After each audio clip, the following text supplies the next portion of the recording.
Okay, good evening, everybody. I'm going to convene this meeting. It is 5:30. If there's a recording to start, can we start it? The recording is currently on, yes. Okay, it is 5:30. I'd like to call the March 25th, 2021 regular board meeting, Santa Margarita Groundwater Agency Board of Directors to order. This meeting is being conducted in remote access format in compliance with Executive Order N-29-20. Opportunities for public comment are announced throughout the meeting. To comment online, use the raise hand function in the webinar controls. By phone, use *9 to indicate that you wish to speak. May I have a roll call, please? You certainly may. All right, just as a further admin note, I just muted everybody. You will need to unmute yourselves. Director Engfer. Here. Director Koenig.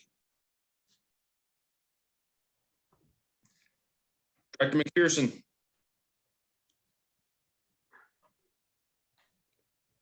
Director Cassidy. Here. Director Koopman. Present. Director Pollock. Here. Director Dillis. Here. Director Mayhood. Here. Director Smoley. Here. Director Stiles. Here. Director Perry. Here. All right, alternates, Director Baskin. Director Brown. Director Hayes. Director Lind. Director Henry. Here. Director Eckwall. All right, let me just double check to make sure the supervisors are not on.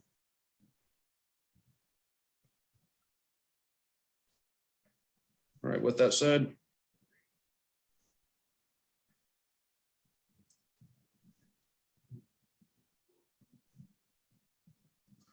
We have 10 present, we have quorum. Okay, thank you very much, Nick. Are there any additions or deletions to the agenda? Okay, hearing none. Any oral communications on matters not on the agenda? This is especially time for anyone listening or watching from the public to make a comment on an item that we are not going to talk about tonight.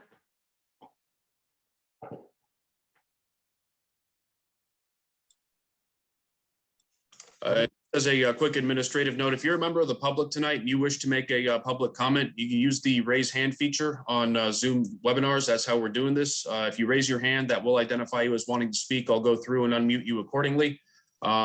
If you are calling in via telephone, I don't believe we have anybody who's doing that, but if you are calling in via phone, if you press *9, that's how you raise your hand. Again, raise your hand if you wish to make a public comment.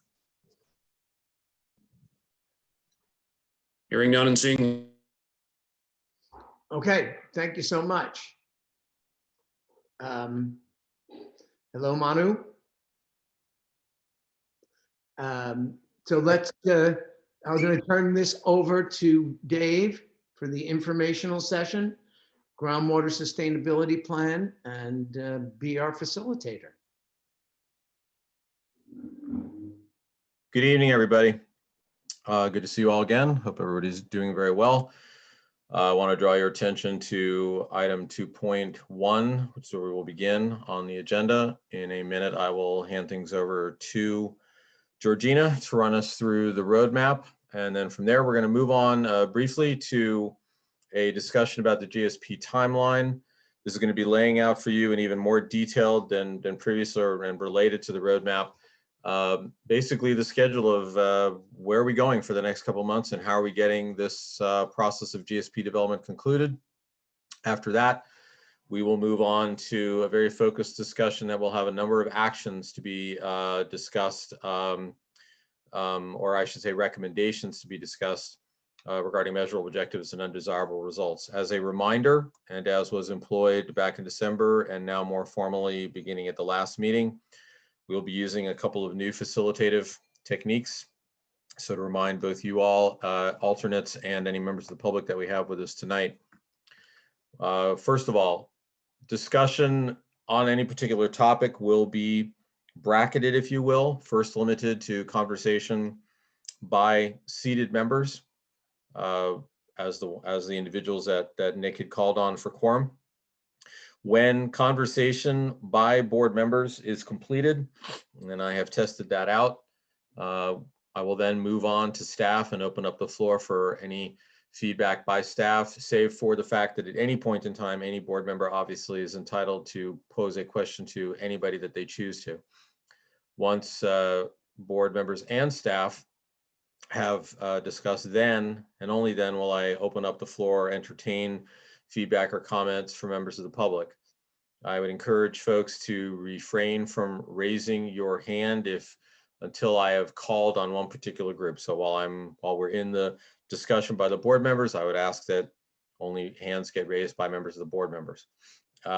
We have on the second presentation regarding measurable objectives and undesirable results, a number of recommendations that we need to run to ground regarding proposals on how to go about setting MOs and URs.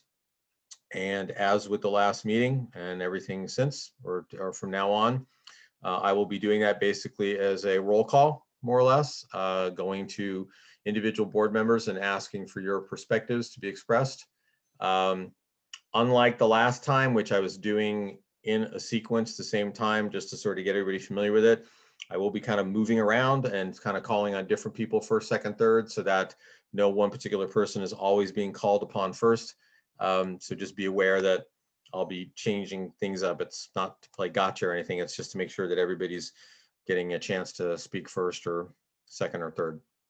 So with that, I think that covers the facilitation items. There's a couple of things that I'll cover during Georgina's presentation about the timeline, but with that, I will go ahead and hand it over to Georgina. And I do believe that Nick is going to drive the presentation tonight so that we do not have to be toggling back and forth on who is managing and who's the host. So with that, Georgina.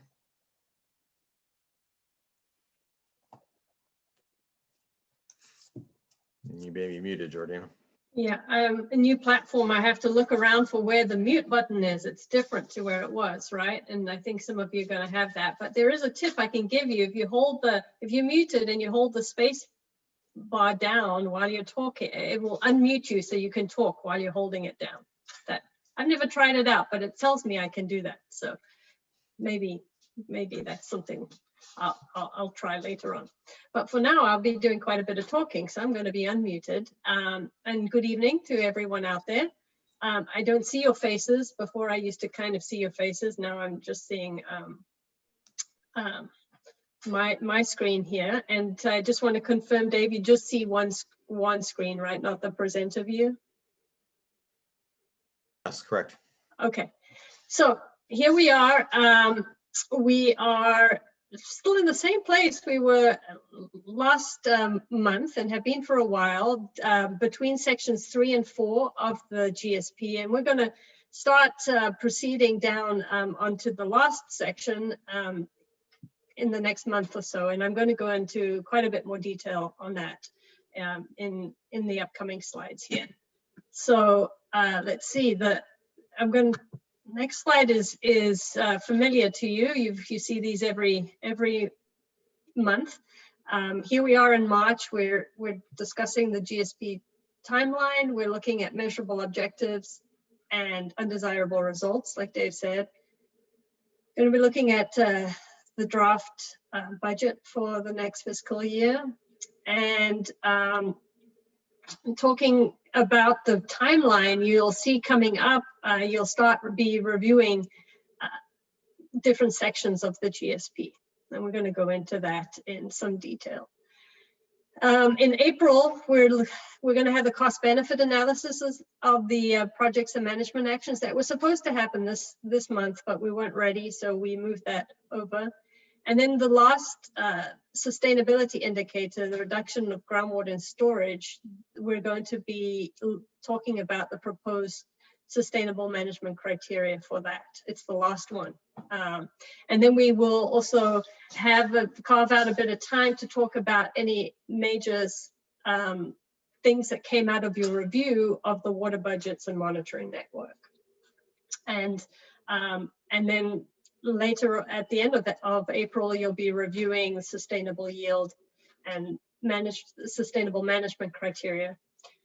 In May, we're going to be looking at the communications and engagement plan that Miller Maxfield is working on. And then the last section we're going to of the GSP implementation is how are we going to be implementing it over the next 20 years, or you can't really go out that far, but how are we going to implement the different projects, management actions, monitoring, all sorts of things like that. We'll be having good discussion about that. So let me see, this really all leads into the next slide, presentation here. It really should all be in one, but what I'm trying to do here is outline for you what's in store for you in the next few months. And it's there's a lot going on. This is you recognize the first column here. This is the different sections of the GSP, and we're required to cover all of these things, and there's multiple subsections below these as well. But the introduction you already have looked at it. 95% of it was done. There's still a little bit more to be done.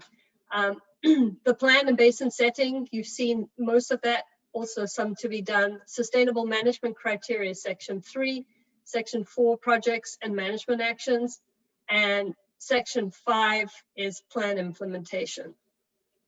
I'm just going to give myself a laser pointer here. So it's color coded here based off month. So let's start with the red text. And that is the monitoring network. And that's going to come out the beginning of, say, the April 1st, around there. And then the water budget's going to come out. Now, this is quite a big section. A lot of that I hope to put in an appendix. But you have seen water budget tables and figures as we've been going along. So I haven't really had a formal water budget presentation because I've been including it in much of what I've shared with you already. And then so that will come out the end of this month, early next month, and then you have until April 22nd to get us your comments. And then what we're going to have after April, going into May, all the green, what you see in green here.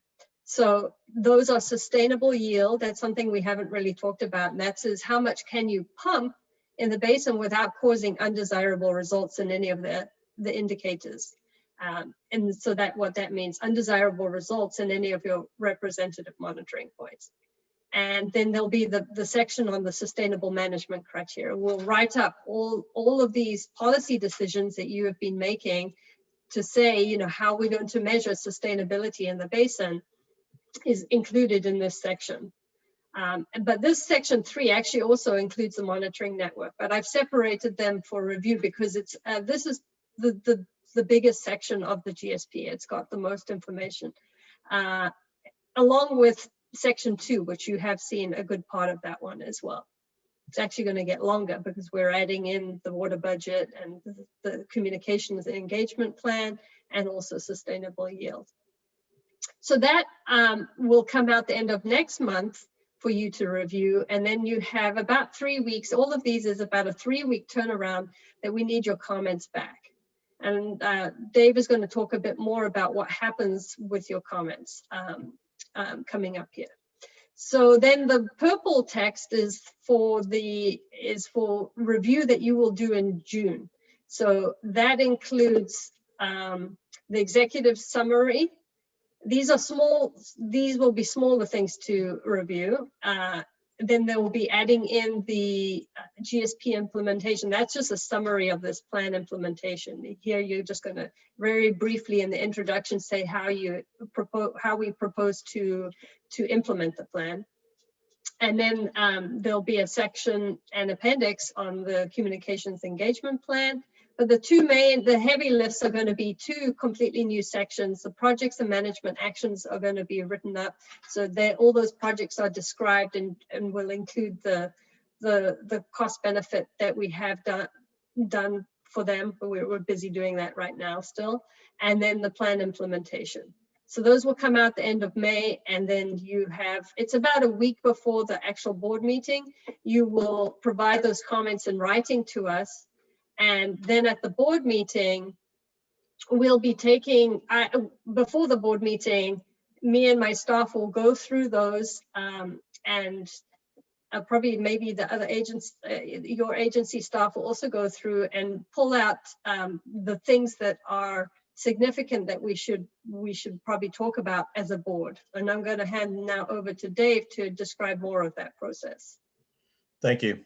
So in addition to the process that we just covered a little while ago about how we'll be getting your feedback on things in all meetings from the last one tonight and then on, it's important to remember that as these milestones get reached that Georgina just talked about, and we start asking for you to bring your feedback in, as we have always done, your feedback will be directed to Nick as the clerk of the process, and then that information will be compiled and go to the consultant team. We fully expect that there will be times that feedback will be important yet relatively benign, such as, copy edits, put a comma here, change this word, something like that. And then we also recognize that there might be some very compelling input that could have a significant change about the content of a section or an approach. And you will not be privy to that until we come to a meeting after the compilation is done and the due date, because obviously for Brown Act purposes, we do this process where things get consolidated. So we just wanted everybody to be aware that as we hit these milestone dates that you see here and go into the next board meetings after each one of these, we'll more than likely be reaching out to you. Somebody, either Georgina, myself, or some staff are going to be coming out to you to perhaps get a little more clarity about what a comment might have meant. And we're going to be looking to you in those meetings to speak to your key comments. And we just wanted to get that on your radar screen now, not as a disincentive to not be making comments, quite the opposite. But we want you to be aware that in order for us to not be sort of the arbiters of things, as we get your feedback, to the extent that it's a substantive type of comment, we're going to really need to look to you as the commenting board members in the board meeting to then sort of publicly own it, speak to what the issue was, express what your items are, concerns or affirmations, whatever that may be, and then we'll facilitate having a group discussion. So we just wanted you to know that that's how you can expect to see your feedback be addressed, both in written format and then also in the subsequent meeting as part of the dialogue. And so that therefore means that as you start seeing more and more of these sections, as Georgina has spoken of, that is just one more threshold we're going to be crossing that's probably going to impact meeting duration. We fully expect that you will be taking this review process very seriously, that we will be getting a number of comments, and we're going to have to accommodate that in the dialogue. So we just wanted you to be aware that that's how things are going to play out. Georgina, back to you, unless there's any questions. Okay. So as you could tell here, everything is gearing up towards the end of June, July, and that's because we need to have a draft GSP ready in the packet that goes out a week before the July 29th board meeting.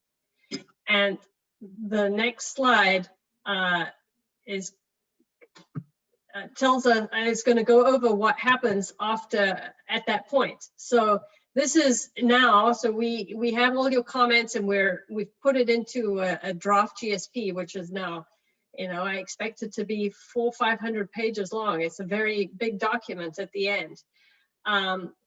this is July. The board will vote on approval of that draft GSP for public review. And then it goes out for just less than 60 days. And it's because it's between meetings.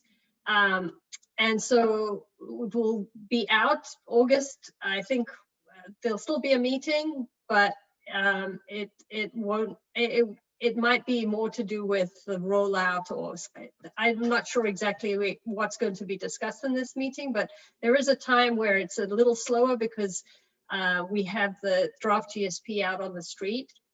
And at the September board meeting, the board's going to hear verbal and public comments on that draft GSP. And then we have to, it's a good idea for us to close a comment period. We can't continue because we'll never meet the deadline if we do. So at that point, we would hear any, people can come to the meeting and verbally give their comments, and hopefully they have also, this is members of the public or even board members as well, can provide those comments in writing and verbally too. And once we've closed that public comment period, then the technical team is going to be working on them, going through them, figuring out what needs to go into the document. We will have a process, some sort of process to document these comments received as well. And that will go on for about just under 2 months.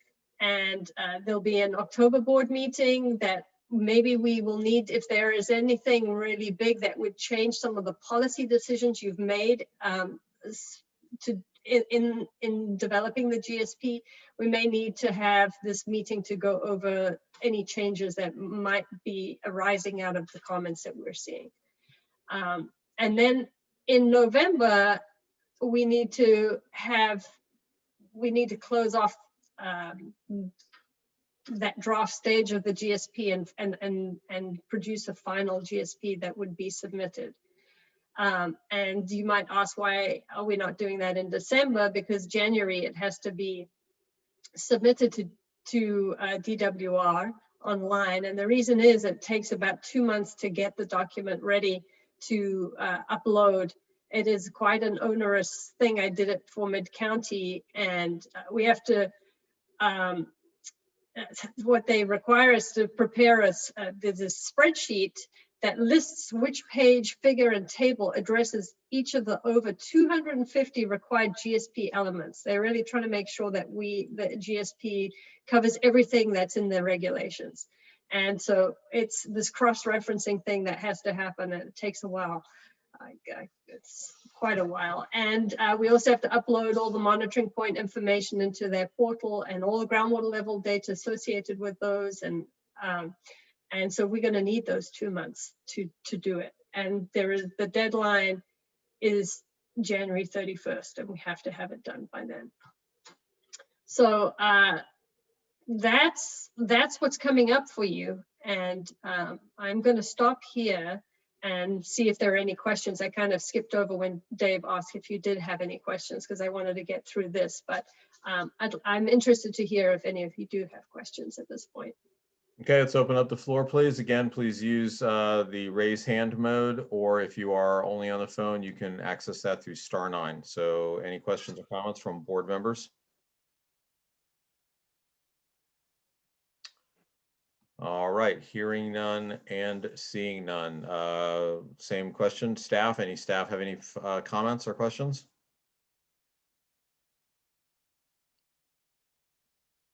All right, hearing none and seeing none, then I will go ahead and just move to expedite things. Are there any questions or comments by members of the public at this time?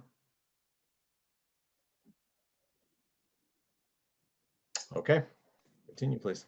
Okay. Excellent. So, well, now that was just the preamble. Now we're getting on to sustainable management criteria again. And tonight we're addressing measurable objectives and undesirable results for chronic lowering of groundwater levels and depletion of interconnected surface water. So these are two of the sustainability indicators, and they are both measured with groundwater levels. So I've grouped them together here. And in general, what I want to get through tonight is that I think I'm going to refresh us on what measurable objectives and undesirable results are, because it's been a while since we've covered those on the other indicators. And then I'm going to present some proposed approaches for the measurable objectives and for undesirable results. Okay, so let's get into what are the measurable objectives and undesirable results again. I don't know what's happened here. I don't know why I have to click on all of these, but the measurable objectives and undesirable results are part of the suite of what are collectively called sustainable management criteria. And those are set at representative monitoring points that we've selected. And the next slide is going to show you where those representative monitoring points are. And the suite includes a sustainability goal, which we've drafted that already. And then minimum thresholds is something that we've already done. We've set those, and we'll look at what those look like on the hydrographs again. And so tonight we're focusing on undesirable results and measurable objectives. And then there's the interim milestones, which isn't really a policy decision. That's going to we're going to develop those based off of modeling results. So it's just how every 5 years how Georgina, we're going to. we just lost your volume. You just went down considerably in volume. Am I still low? Yes, you are. That's strange. Unless something on my end. Did anybody else experience that? I actually did. Yeah, it seems like my left headphone just not producing any sound. I don't know if it's something with your right left speaker. Wow. Okay. No, I didn't. Nothing changed. Am I still low? Now we've lost you entirely. I got you, Georgina. Try unmuting and try muting. You were at a completely reasonable volume, and then you just started fading down. And just a few seconds ago, you were completely gone. Am I back? No, Yes. we don't hear you at all. I hear you. I hear you. Loud and clear. You're back. And now we've lost you. No, so I think you're having the trouble. That's not good. At least visually. Okay, there you are. You did the same thing for me too. Can't hear you. Do you want to try to call in by phone right now, Georgina? Can you hear Dave, me? I think the problem might be on your Nod end. if you can hear me. Dave. Dave, can you hear anybody?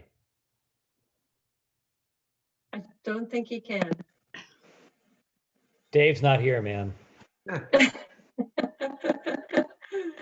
Hey, leave. Hey, Dave.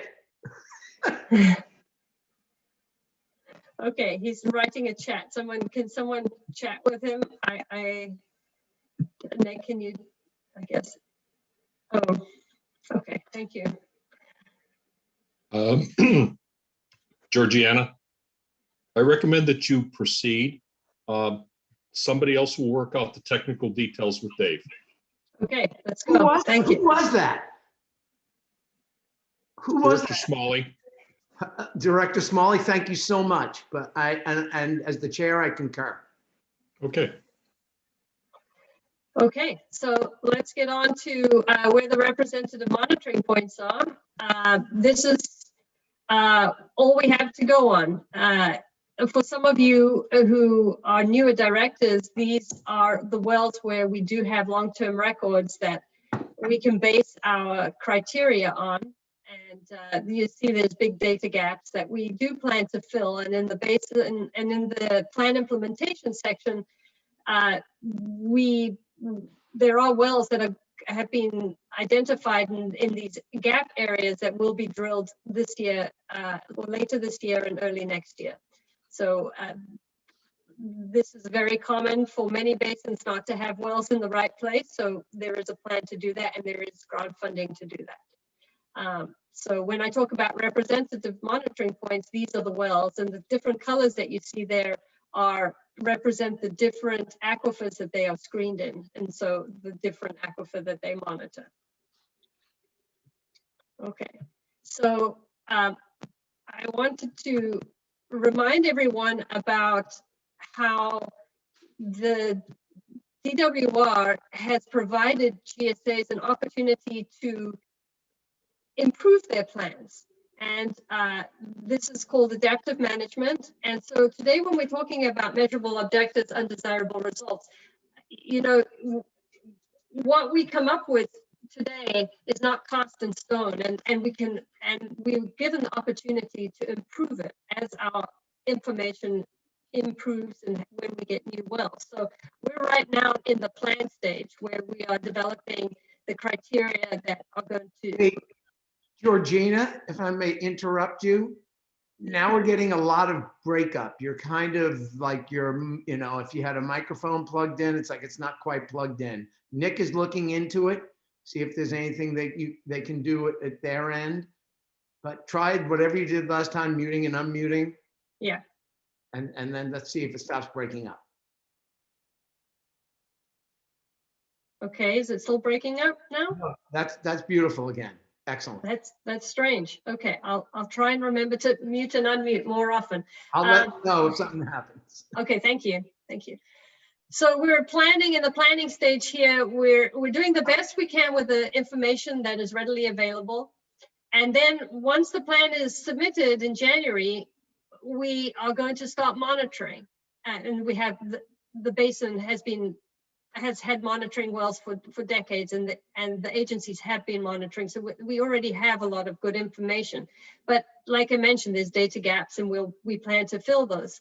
And there's some definite deficiencies in the GSP, and we have to recognize those when we prepare it. So then the next stage is this do phase where we implement the projects and management actions and the monitoring programs.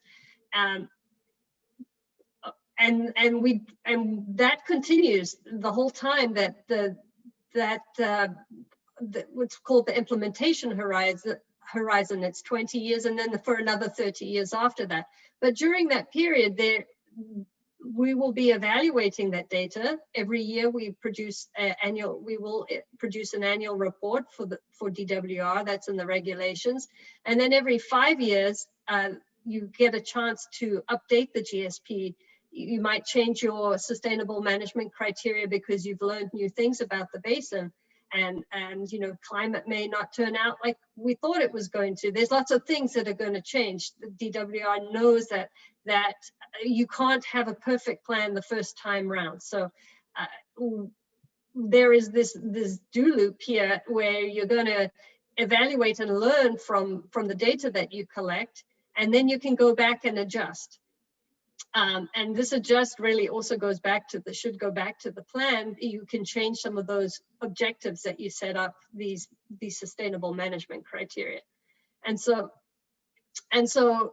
when we talk about measurable objectives or undesirable results, just be aware that there's no right answer, and it's not super important that we get it right, because no one knows what right is at this point. We're just going to do the best that we can with the data that we have and our current understanding. I'm going to unmute just to make sure. Okay, so I remind you what the measurable objective is. It's where would you like groundwater levels to be? It's our aspirational goal. And this is a fake hydrograph just to show some concepts. We've set minimum thresholds as the average of the 5 lowest measured data points that we have for that well. And then anything that, if groundwater levels fall below that, that's significant unreasonable. It depends how far it goes and how often it goes, obviously. And then measurable objective is what we're talking about today. So where would we like to be? And we actually have to be there in 20 years after 20 years of plan implementation. So for this basin, it's in 2042.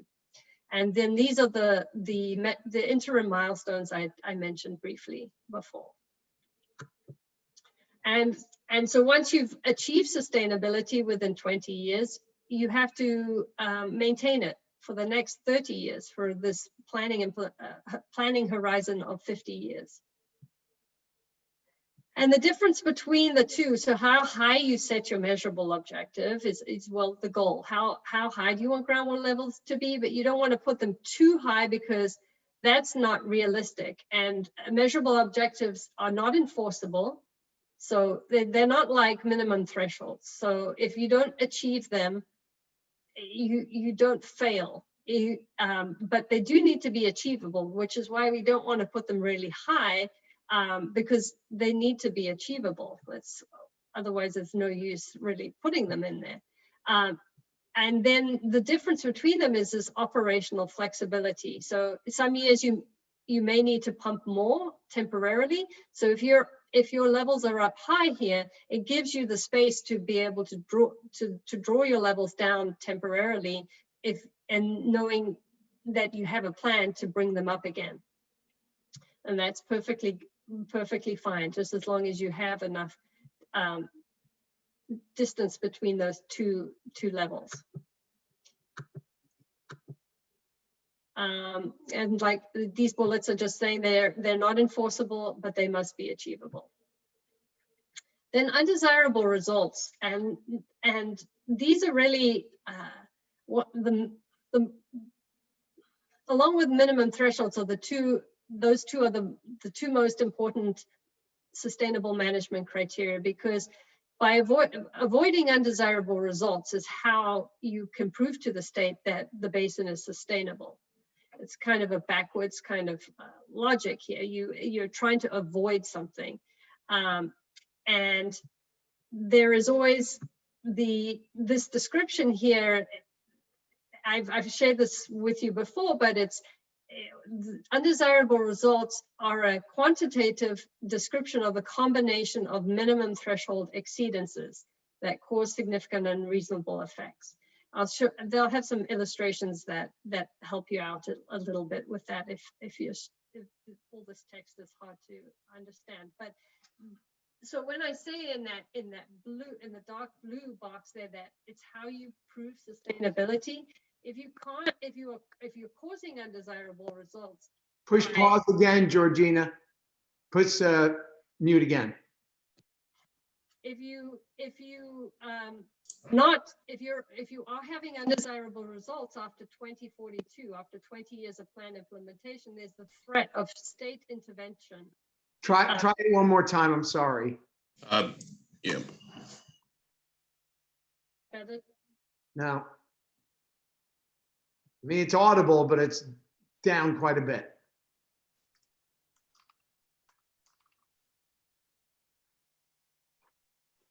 Not sure if it's helping at all. You can't hear me now. We can hear you. It's just getting louder and quieter. That's really strange. No, Okay, I'm going to keep going here.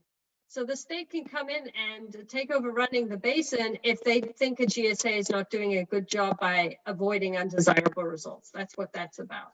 And I've, let's see. Do you hear me? yes, it's fluctuating. Okay, so the undesirable results are a combination of minimum threshold exceedances. So for example, here you have a basin with a number of wells and you've set minimum thresholds where you don't want to go. The minimum threshold is where you don't want to be. Chris, you can't hear me? It's really breaking up, Georgina. I'm sorry. And is this for everybody or just for some people? I'm It's for everybody. yeah. I'm thinking, Everyone. yeah. Yes.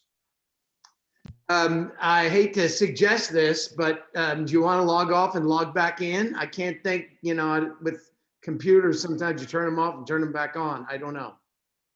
Nick, do you have any suggestions? Anyone of technical skill have any thoughts? Unfortunately, I haven't quite worked with the software enough. Looks like, yeah, Doug Engfer is recommending log out and log back in. I have to concur with that. That's all I really have up my sleeve at this point. Okay. It should take just a couple of minutes. I think everyone sees where we're going with this. Well, I won't bring this up now. That's how quick Georgina can get back on. While we're waiting, can anyone show me where or tell me where their raise hand thing is? At the bottom of the screen, it's along Bottom with right. tap, share screen, record, and raise hand. I don't have it. I wonder what happened. I don't know. Well, Did you come in as a panelist, Ruth? I might have I forwarded my message to myself, so that might be the problem. Anyway, Georgina's back, so let's Okay, great. go with her. Can you hear me now? Is Yeah. that clearer? Now it's clear as a bell. Wow, okay. Nick, you have to give me, be the host again, please. Working on it. One moment.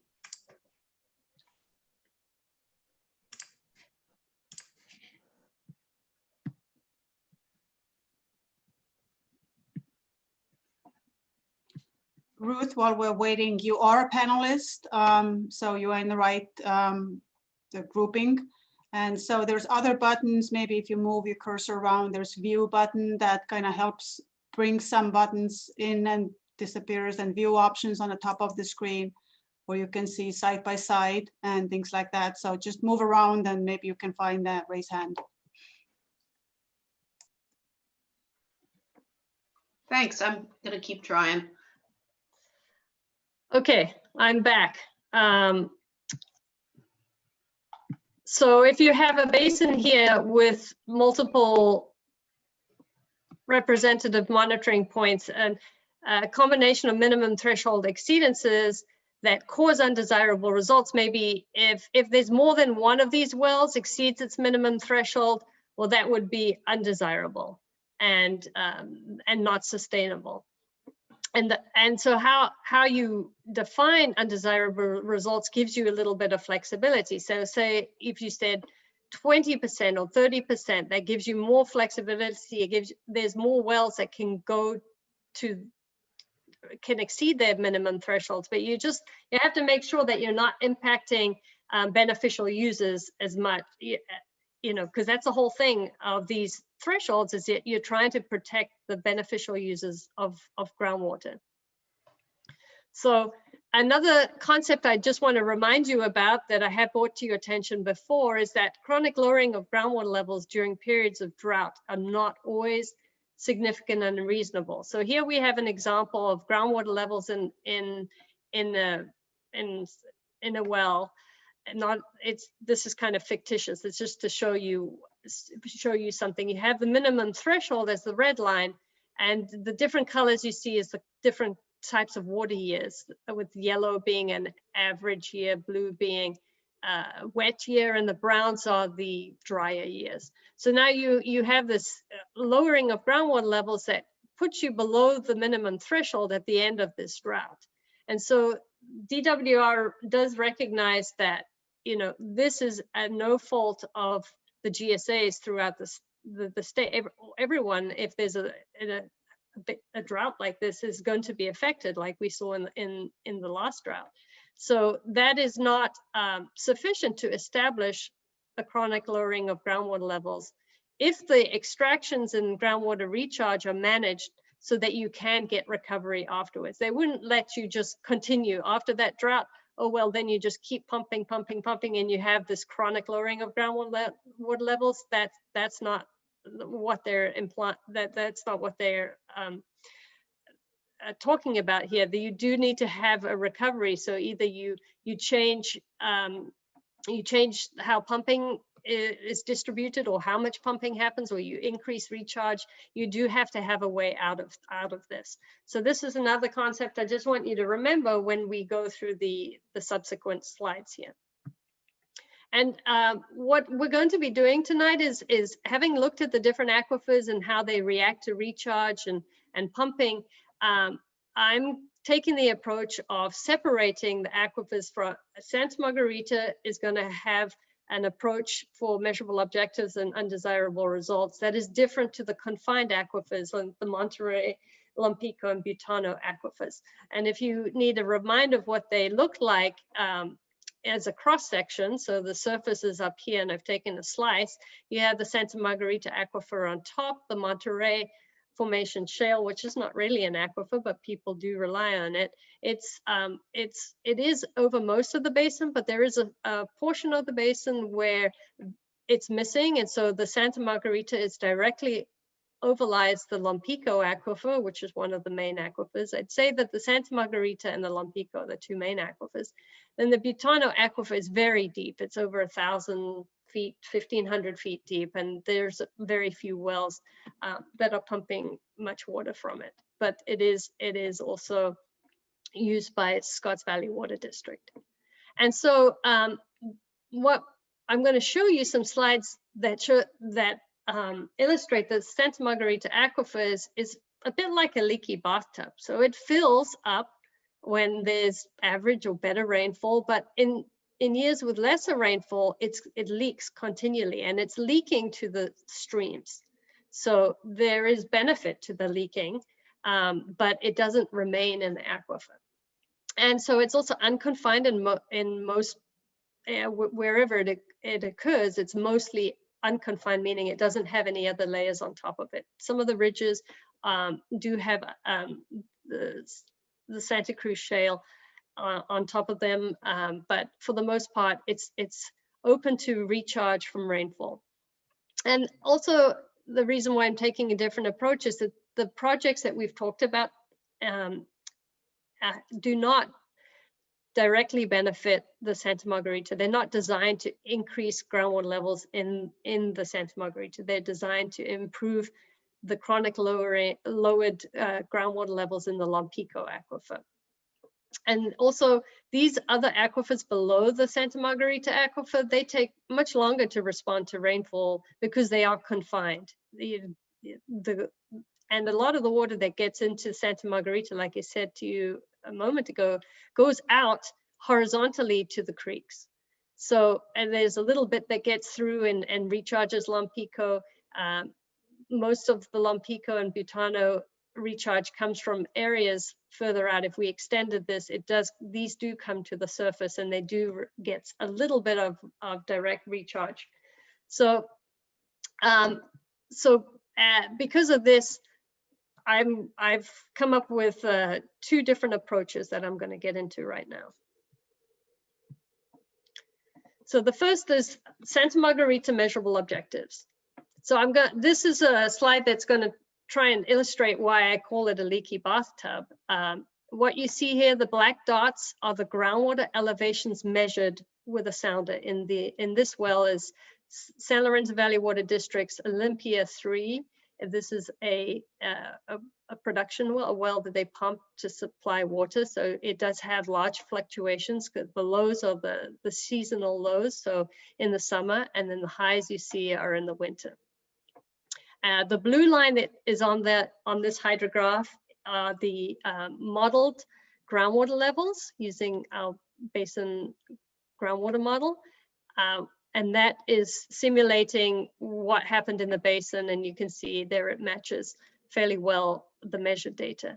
And then the black line you see on top there is if we removed all pumping from the groundwater model, this is what the groundwater levels around this well would have looked like if there was no pumping anywhere in the basin. Not only at this well, but every well, private well, ag, not ag, but quarry pumping, municipal pumping, we took it all out.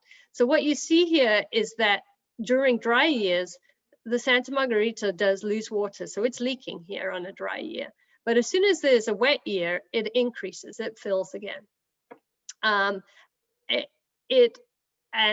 even so, if you have a wet period and then an average, the yellow is kind of a normal rainfall year, you still get a decline there, even if an average rainfall. If you have so here you have a dry year, 2 dry years, and then an average year, you do get a little bit of a kick up. So these fluctuations happen naturally in the Santa Margarita because it is so permeable and open to rainfall. So it kind of does act like this leaky bathtub. Okay. Doug has a question. Yeah. You want to jump in now, Doug? Thanks. Real quickly, Georgina, on these water year classifications, I just wanted to make sure I was thinking about them the right way. You referred to them as rainfall years. Are these the city water year classifications, or are these actually rainfall? Because the city classifies by runoff, which Yes, may or may and these, not directly correlate. yeah, no, you're right. It is based off the city ones, which is based off runoff, but I'm approximating it to rainfall. There's the runoff in one year is influenced by the runoff the preceding years, mostly the preceding year. And so they're not exactly the same, but it's generally giving you an idea of when it's wet, dry, critically dry. And so I am going to refer to rainfall, and the analysis that I do is based off rainfall. But the colors you see here in the back are the water year type based off runoff and measured in the San Lorenzo River at Big Trees. Okay. So because so when we talk about measurable objective, the first thing I always try and remind myself, it's a level of where we want to be. Now, because the Santa Margarita here is not got any projects that are designed to increase groundwater levels, we can't really set really high measurable objective because that won't be achievable without any projects to help do that. And so we can't make them much higher than historical levels. So what I did is I thought, well, we want to be able to achieve these for average years. And so I looked at the historical record here and looked for a time when there was a sequence of normal years. And so in this period, 6-year period, there's 5 normal years and 1 dry year here. And the average of rainfall of these is 41 inches. Now, during this, the long-term average in the Scotts Valley area is 42 inches. So it's very close to that long-term average. And I picked off a point at the end of this period. It happens to be the end of water year 2004. And I'm saying that would be the measurable objective. And the reason I didn't take the top of it is because our measurable objectives are based off the seasonal low. I wanted to keep the measurable objective at the, referring to the same time period as the minimum threshold. And so so that's what I'm going to be proposing, I guess, to start off with as the measurable objective. And if you look in the past, you can see we're able to mostly achieve that. There are a few times when it goes down below, but those are in very dry years. So it's giving us some operational flexibility. And in the Santa Margarita aquifer as being unconfined, it doesn't fluctuate as much as a confined aquifer. So because a confined aquifer is under pressure, so when you change, if you extract water out of it, there's quite a big pressure change, and it's reflected in a much bigger change in groundwater level. So what we have here of, I don't know, this is something like, it's 15 feet or something like that is the difference between those. And so then I thought, well, how does this look on other wells? And how, well, more importantly, how does it look like in the future? Because the measurable objective must be achievable. And given that we are accounting for climate change, what does that look like in the future? So here again, we have the blue, which is now the historical model data. And then the green, and there is actually another line under there, a kind of a dark red, and that's the projected baseline. And then the green is the projected in lieu and injection model scenario that we had developed and shared with you last month. So I wanted to see what this looked like compared to this dashed green line, which represents the measurable objective. And you can see that that there are times that with the project happening, you do get quite an increase in the in groundwater levels because of this very wet period in the beginning. So when and we all know that the climate that we've modeled is not going to happen, but in general, if you look at, and when I say it's not going to happen, I mean every year is not going to match this. So what you kind of got to do is blow your eyes and look at what is the average kind of condition over here. What does that, does it look reasonable? And I think for the most part, we can achieve this. Again, remember, this is in an area where there's no project being implemented to increase groundwater levels. There is one of the projects in lieu does involve not pumping this well as much, which is why you see a little, there is this very slight difference, but at this scale, it's hard to see. Ground, and as I've showed before, as soon as it rains, the Santa Margarita does fill up. And then when it's the dry years, the brown years, you see it falling off here. So that's what it looks like on this Olympia 3. When it comes to some other wells, these are two other representative monitoring points that are going to be used for looking. They're close to the creeks. They're going to be used for the surface water or the depletion of interconnected surface water indicator. And we propose to use the same approach of picking off the measurable objective.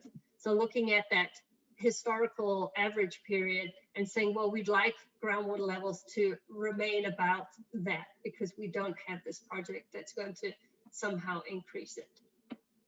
And so that's what it looks like for these two different wells. This one here is close to it's a tributary of Zayante, and this one is close to Bean Creek. And that one does see more fluctuations in groundwater levels than this small tributary over here. Okay, but you're going to have a chance to talk about this coming up here and at this slide, actually. So, so my proposal for this is that the measurable objective in just the Santa Margarita aquifer is equal to the measured seasonal low level at the end of water year 2004. So it's at the end of this period over here. And like I said before, the measurable objective is not enforceable. We could choose anywhere, but we must be able to achieve it. And I tried to come up with something that represented these average conditions. So I'd be interested to hear what you think about this approach. And I'm going to hand it over to Dave to do that part of the facilitation. Okie doke. So what I'd like to do is, I know that Georgina had gone through a series of sort of introductory items and then moved into more of the true specific hydrographs. So I want to open up the floor just for the general items that she had covered sort of in slides 1 through, I think it was like around 11, and just see if there was any overarching questions. Then I want to move us on to the more specific information that she had regarding the Santa Margarita aquifer measurable objectives. And then we're going to go on to calling the question on this proposal, which you see before you, which is a statement that we're going to test, which is measurable objectives in the Santa Margarita aquifer, RMP equal the measured seasonal low level at the end of water year 2004. But like I said, I don't want to call the question yet. I just want to see were there any general questions from the outset of the presentation, and then move on to the specifics about the Santa Margarita measurable objective. So starting first with just general questions that Georgina was using to frame things up. Board members, any questions? And again, if so, please use the raise hand mode.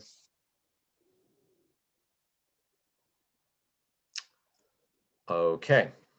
Seeing no general questions, and we're going to move on. That was Ruth is actually doing a physical raise hand because her raise hand function is not to be found. Is Ruth? No, she's not in the, okay, never mind. Okay, yeah, Ruth, go ahead, please.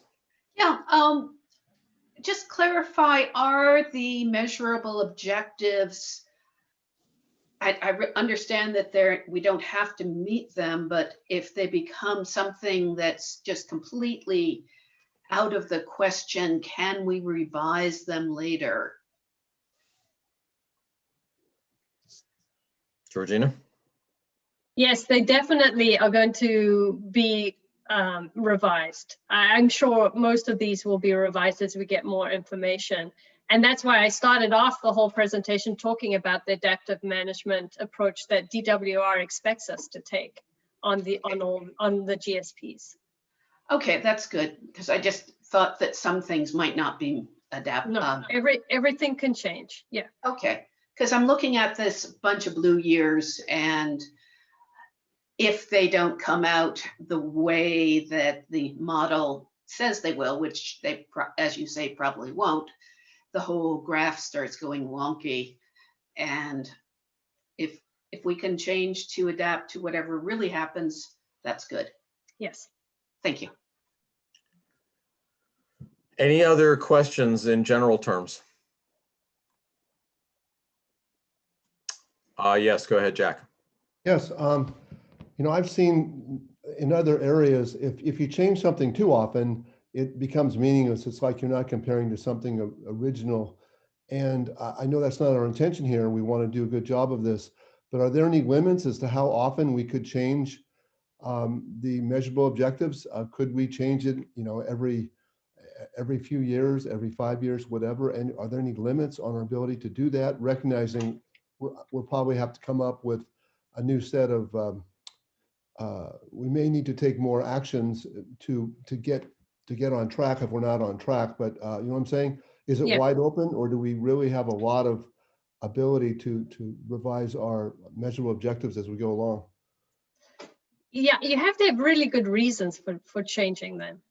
You know, you can't just change them because you feel like it, obviously. And every 5 years, there is the chance for a, well, not the chance, but you are required to put in a 5-year update. Some people are going to say, well, we don't want to change anything. Some people are going to say, well, we want to change some, and we've added some wells, and these are the sustainable management criteria for those wells. You can also change it more frequently. If it's really important that you change some of these SMCs before the 5-year update, you can do that too.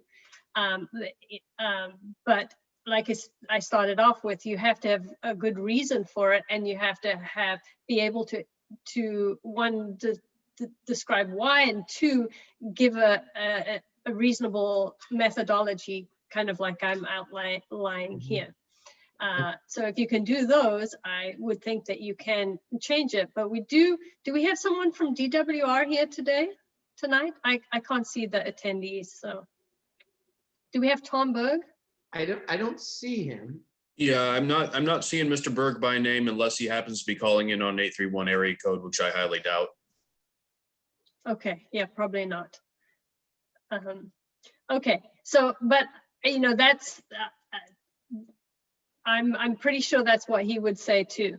But I agree with you, Director Dallas, that you don't want to change these all the time. In the first 20 years, we may change them. You may change them a couple times, maybe. And I would recommend that doing it every 5 years, when you have enough data to give you the ammunition, kind of, or the backup to say why you want to change it. You know, after 1 year between 1 year and the next, I don't think that's effective, and it's not cost effective either to be changing it that much. Thank you.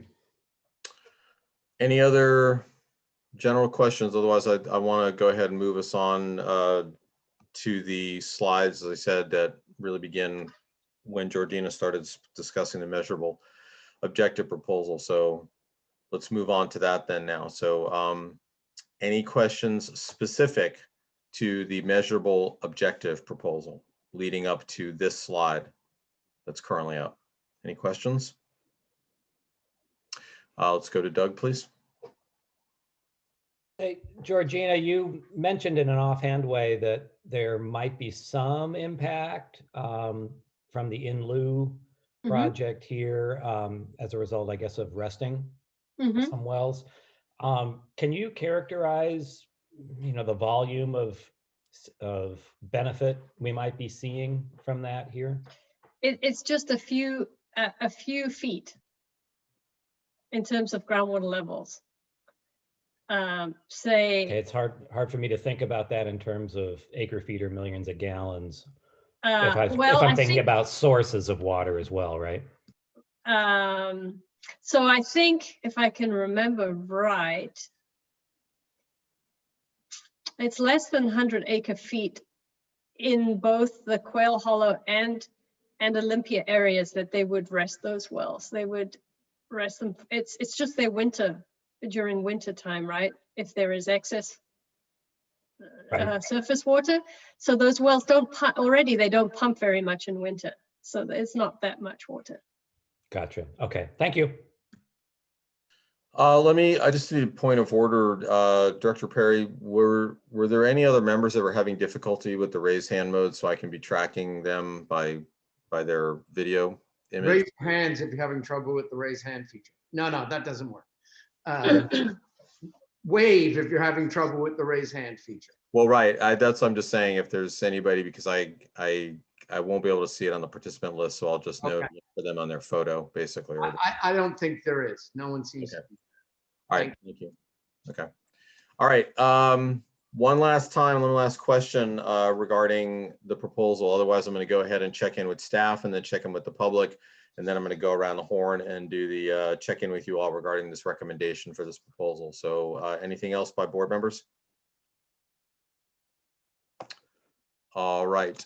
Seeing none and hearing none, let me then go ahead and open up the floor. Any staff members wish to weigh in on what Georgina has covered thus far?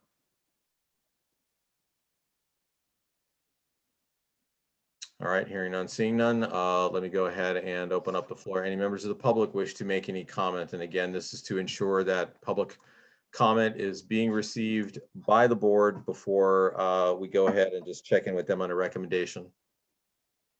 Again, if you're a member of the public joining us today, if you want to make a comment, you're going to need to use the raise hand function. If you're joining us online, there should be a button at the bottom of your screen in order to do that. If you're calling via telephone and you wish to make a public comment tonight, go ahead and hit *9. Again, *9 in order to raise your hand and identify that you want to speak.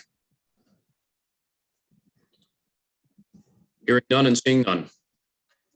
All right, so with this, I'm going to go ahead and bring us to this proposal. As with the last meeting, I want to be very clear, this is not a formal action that is being taken by you all. Rather, this is us doing a hand count with all of the directors so that we can ensure that we have appropriate direction to the consultant team to continue with their preparation of the GSP. So the proposal before you is a statement of measurable objectives in the Santa Margarita Aquifer. RMPs equal the measured seasonal low level at the end of water year 2004. So I'm going to go around and call on directors by name, and I will ask that you either say that you would support this, or if you do not, I would like to have you please propose an alternative for the fellow board members to consider.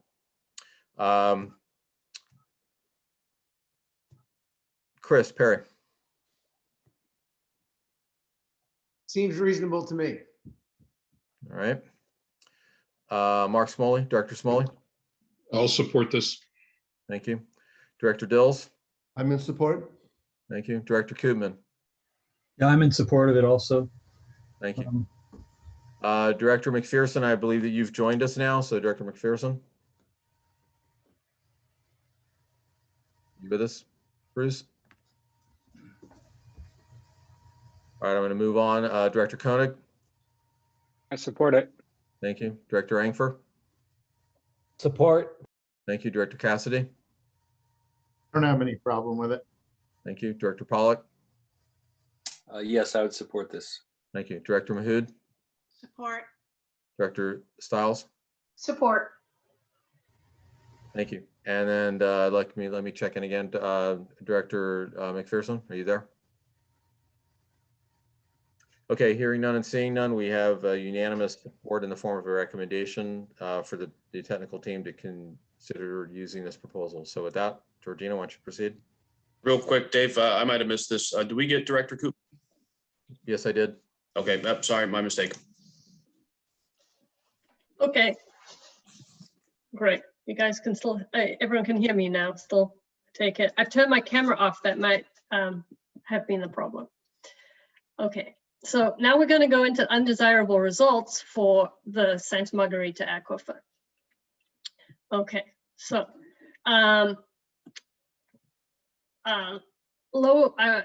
like I mentioned earlier, lowered groundwater levels in the years of drought, although not ideal, are not considered significant unreasonable if the levels can recover. And that can be either naturally or by managed recharge or reducing pumping and doing something.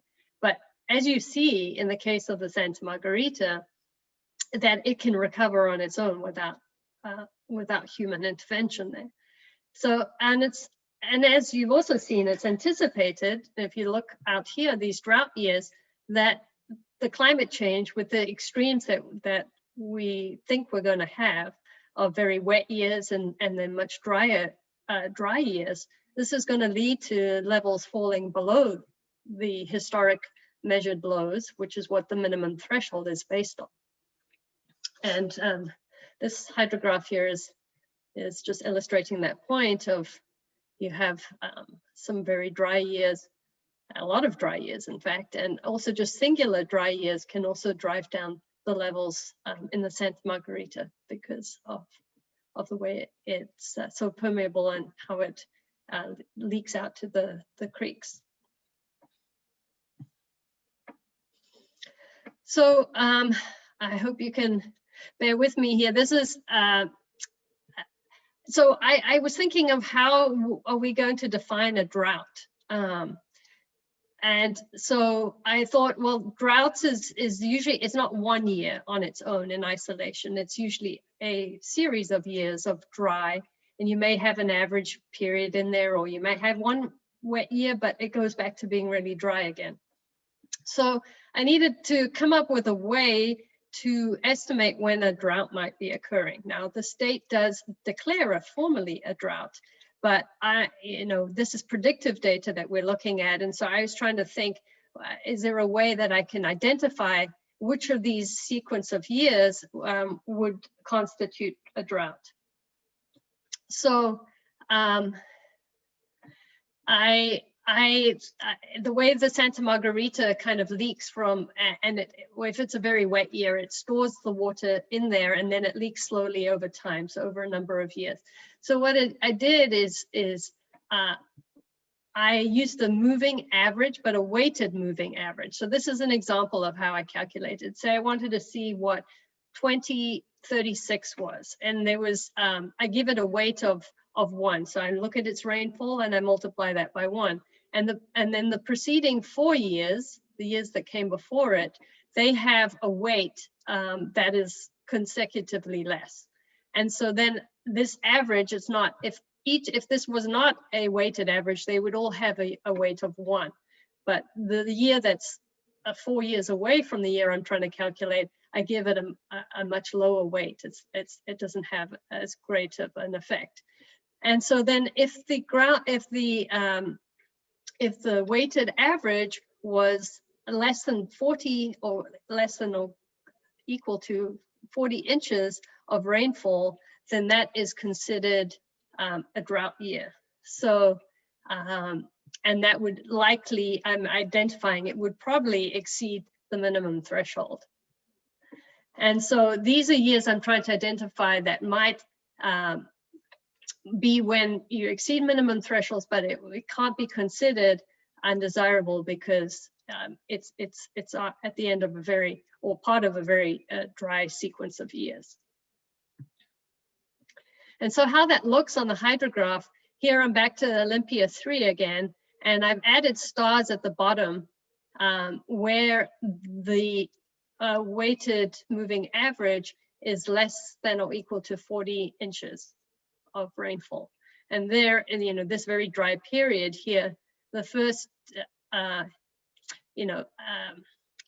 line connecting these two stars means that all of those years fall into that category. And what I saw is that for the most part, it does correspond with when we're falling below minimum thresholds. There are some up here that are high enough, but that's because there was such a wet period simulated here that the groundwater levels didn't go down as much.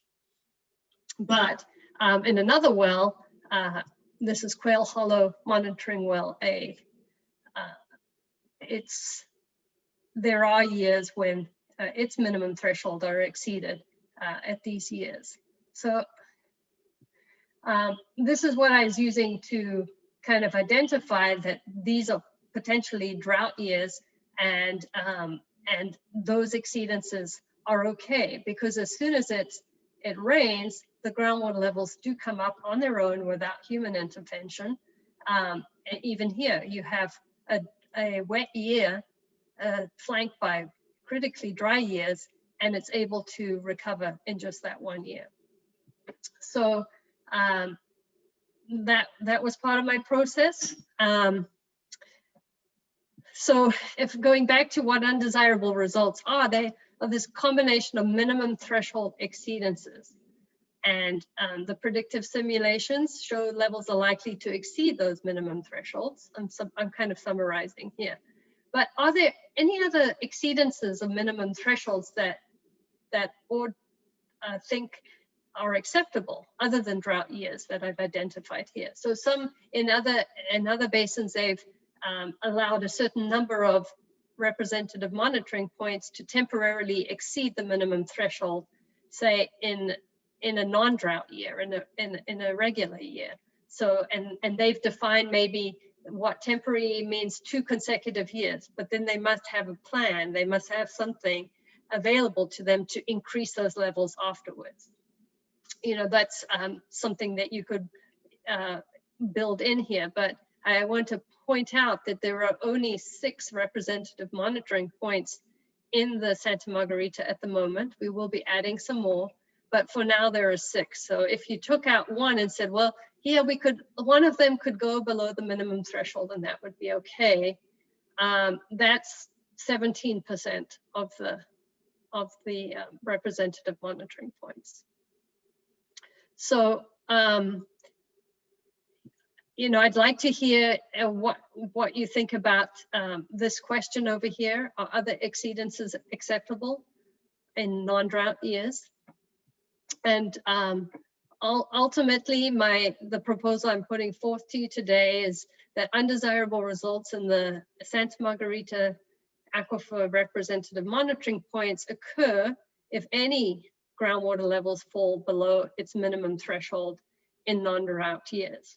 So I'm in my proposal, I'm saying you do not let it ever go below the minimum threshold. This over here is giving you a little bit more flexibility by saying you can temporarily perhaps let it go below, but it does, you have to have something in place to bring it up, which may be that you stop pumping it. I'm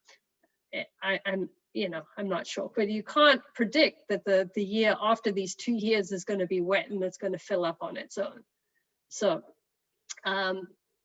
this undesirable results is a tricky one to do, and this is one that I'm sure is lots of people in the state are going to be reevaluating this one as time goes on, especially given uncertainty of climate. Okay, Dave.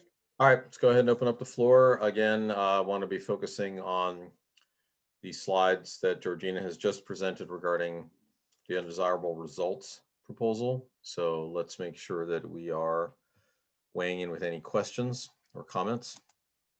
And in particular, that question that Georgina's made reference to, which is that are there other exceedances of minimum thresholds other than drought years that could be acceptable? Anyone wish to weigh in. Let's go to Jeff Koopman, please. Well, I'm thinking that if we make it so that it's triggered on just one monitoring point having a problem, what if we have a problem with one of the wells, for instance, in the San Lorenzo Valley Water District, if one of their major wells goes out and they have to switch over to using a fewer number of wells while they're recovering that other well, redrilling and stuff, there may be a period of time when they have to over rely on some other wells, for instance, after an earthquake. So I don't know. We might want to consider a little bit more leeway, like she's suggesting there. Okay, thank you. And I'm going to go through all the board members that got their hands up, and then we'll come back to Georgina to see if she wishes to weigh in on the feedback. So let's go to Gail next, and then after her, Ruth. Okay, I guess I would just follow up on what Jeff said, that I don't think it's a good idea to base it on a single well in a single year, just because there's a lot of things that could happen. And as you have in the points above, it would be better to have, you know, at least a couple of wells, or make it be in 2 consecutive years. Then that would take, you know, if it's a single one that goes to below the minimum threshold, make it at least 2 years, because then you can take account of issues like what Jeff brought up, where there was a temporary problem with a well that you had to deal with. And, so I don't think 1 year for one well that's way too strict in my view. Thank you. All right, thank you. Let's go to Ruth and then to Chris. Oh, well, first off, I managed to find a hand raise buried in a sub menu. I don't know why mine is not where it should be. So the other thing is, I agree with the previous speakers that we need more flexibility, particularly since this is going to trigger, we have to do something, and we don't have any projects for this area. And this is just sort of a area that's fluctuates. And that's it. Thank you. Chris? I think that I would hope that we could have something that talked about a exogenous event, an unusual event, an emergency type event. Otherwise, I would think that given the rechargeability of this aquifer, that and given that historically it doesn't do badly in non-drought years, that you know, I think it's fine the way Georgina is proposing it, as long as we had an allowance for an emergency event. And then that would trigger something. It can't just be the normal use is causing it to fall below during normal or wet years. That would say you've got a problem. But if there's something, you know, well goes down, an earthquake, something happens, I would think there'd be some allowance for, we could write in something like that if necessary, or it would just be obvious that that's okay, but certainly could write it in. All right, let me, in the queue, but I'm going to hold off on going in for just a second. In the queue is Doug, and then Gail, and then Jack. But given the set of comments that have been provided thus far, Georgina, what's your response to the comments that the 1 year, one well is too restrictive? They'd want a little more flexibility versus, for instance, what Chris just said, which is maybe it works, but we have to build in an accommodation for the, you know, the unanticipated type of a condition, instantaneous type of a condition. Georgina, any thoughts? Well, you know, that is occurring right now because of the fires damaging infrastructure. San Lorenzo is relying on groundwater wells much more than normal, and groundwater levels are lower there. So it's totally, it's going to happen in the future again, I'm sure, like earthquake or something else, if it's not fire. You know, the difference between those two kind of proposals is one that that you can do it. It doesn't need to be emergency, or does it need to be emergency to have to allow that exceedance? So when directors weigh in here, I'd like to hear if they think it does need to be an emergency situation, or it could just be a norm, you know, and not an extraneous circumstance like that. I was suggesting it would have to be an emergency. You are suggesting it. Yeah, I was suggesting that. That was my. Right. But Georgina, just one other question to you is and your concern about the difference as to how that's articulated as to whether it's just a broadened time limit and number of wells versus an emergency situation. What's the implication there? Well, that it's a trigger. You would need to say that it would not be undesirable if it was an emergency situation. Otherwise, you just write it and say it wouldn't be at any time that it could exceed in a certain number of wells, and that would not be undesirable. So it's how we write that description of what undesirable is. I think we would need to specify that. Okay. All right. Let's go to Doug and then to Gail and then to Jack. Okay, well, I concur with the conversation so far about allowing some operational flexibility in case of emergency. I have a different question.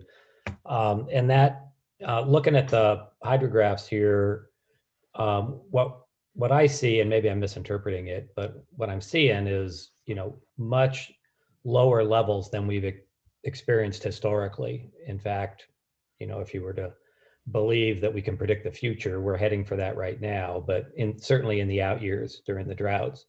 And I'm just curious what we know about the impacts on, I guess I would say particularly private wells with those really low groundwater levels. Are we going to be drying wells up? In which case, it'd be hard to say that it's acceptable to have such low levels even during a drought without some sort of action. All right, let's go to Gail and then to Jack. Yeah, let me just respond to that question. If she would go back to the slide we were on, I think it's important you look at the scale there.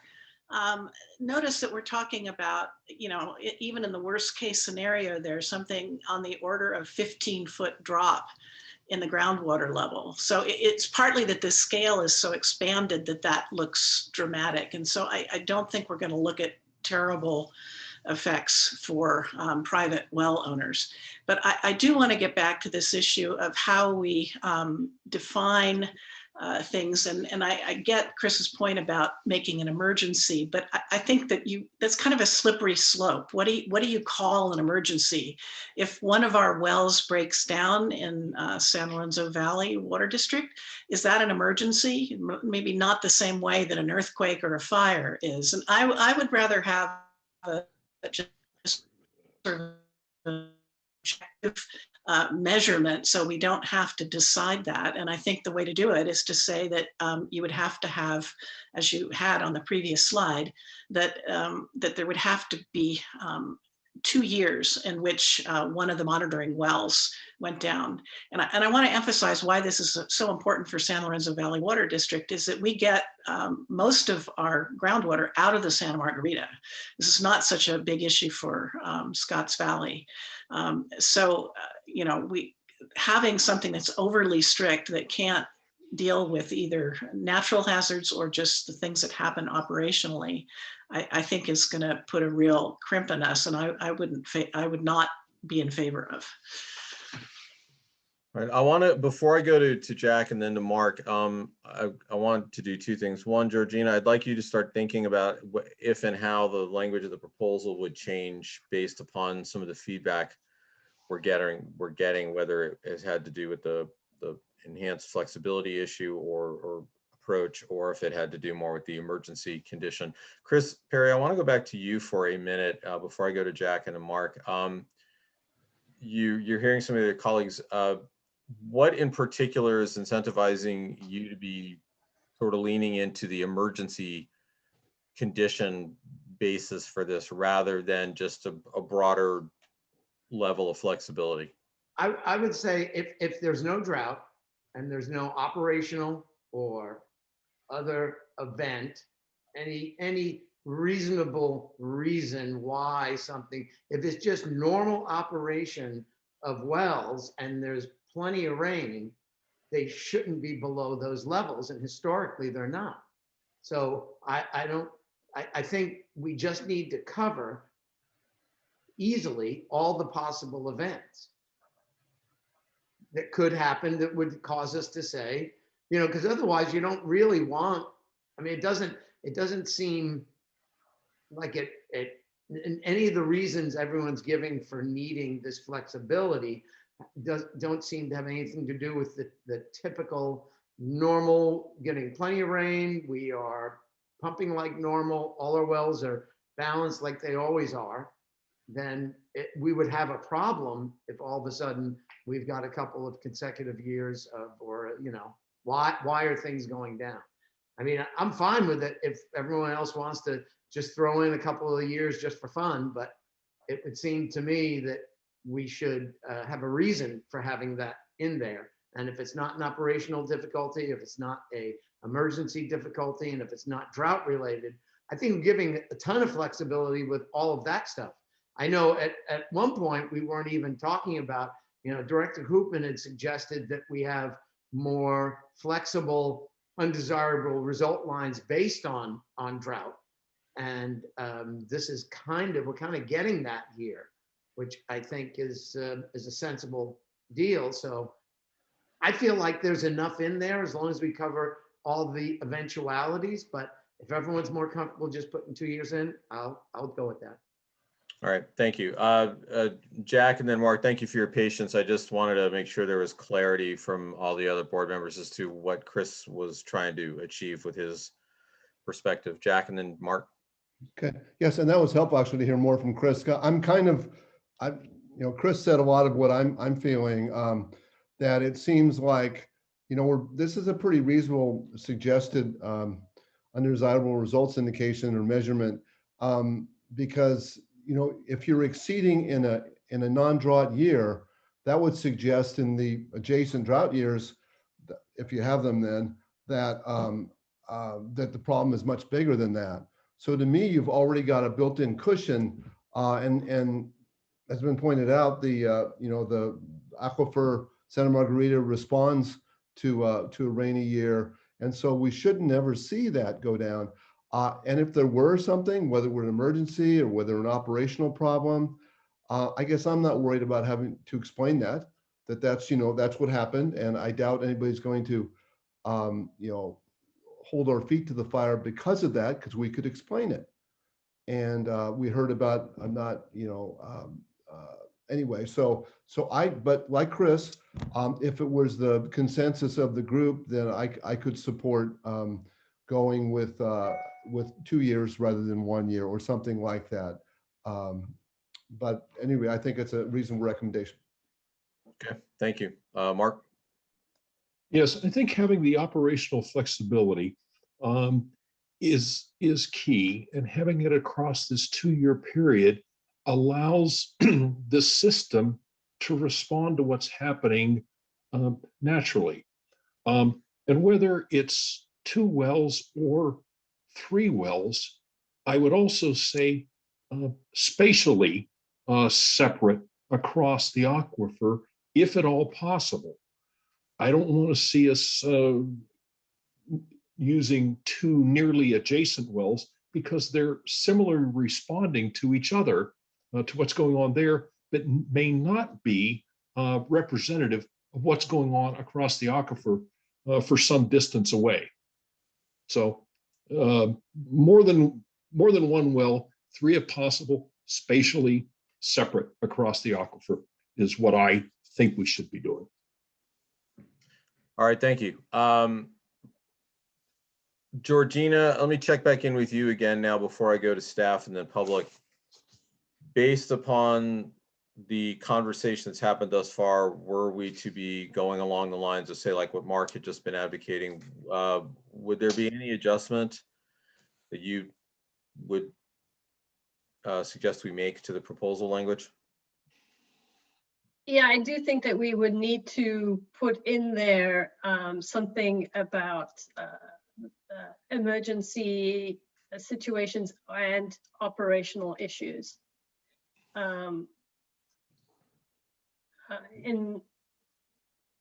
are we creating that in either or now? Because I thought I hear some people say, I think I hear a majority of people speaking more in sort of the broader terms of flexibility along the lines of what Mark had just said, and I've heard, Chris obviously speak most specifically to, and then Jack as well, to the rationale for it being less about broader year flexibility and more about look at the system should be working the way it is unless there's some catastrophic condition, notwithstanding what Gail, for instance, had said is, well, what do we start defining as an emergency?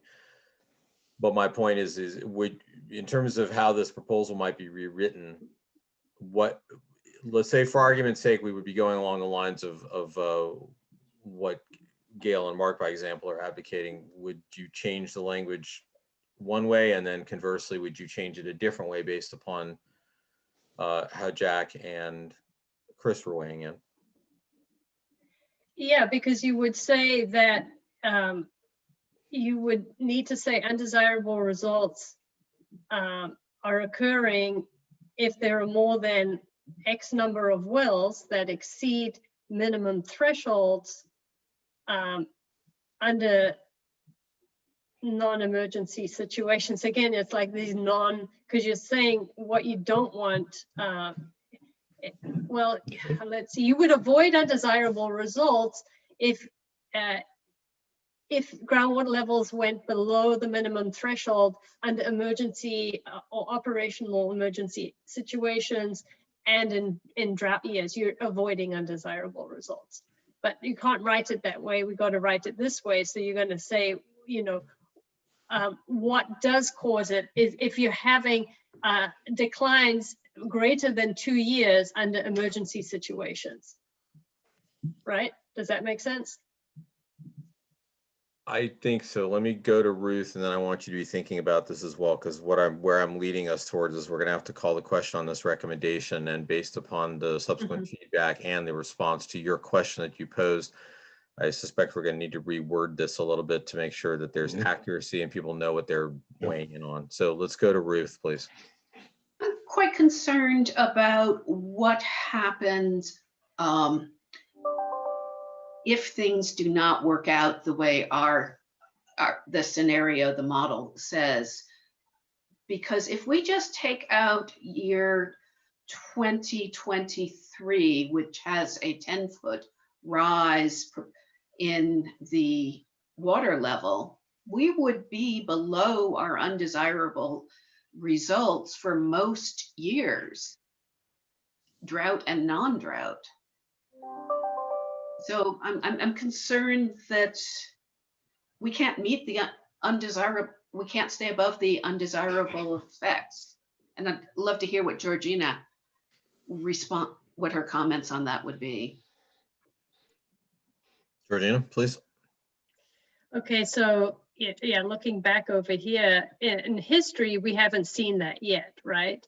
And as we talked about last month, this is pretty extreme with all these wet years together, and then very big differences between each year, and then this long dry period. If you kind of average this all out, is what I'm looking at. This is not a good one to show. Oh wait, I guess it is. This measurable the minimum threshold is based off, if you remember, off historical records, the black dots, looking at the 5 lowest. You can see the model says that it probably went lower at some point. But anyway, this is what we selected. You as a board, along with my recommendations, have chosen this to be the minimum threshold.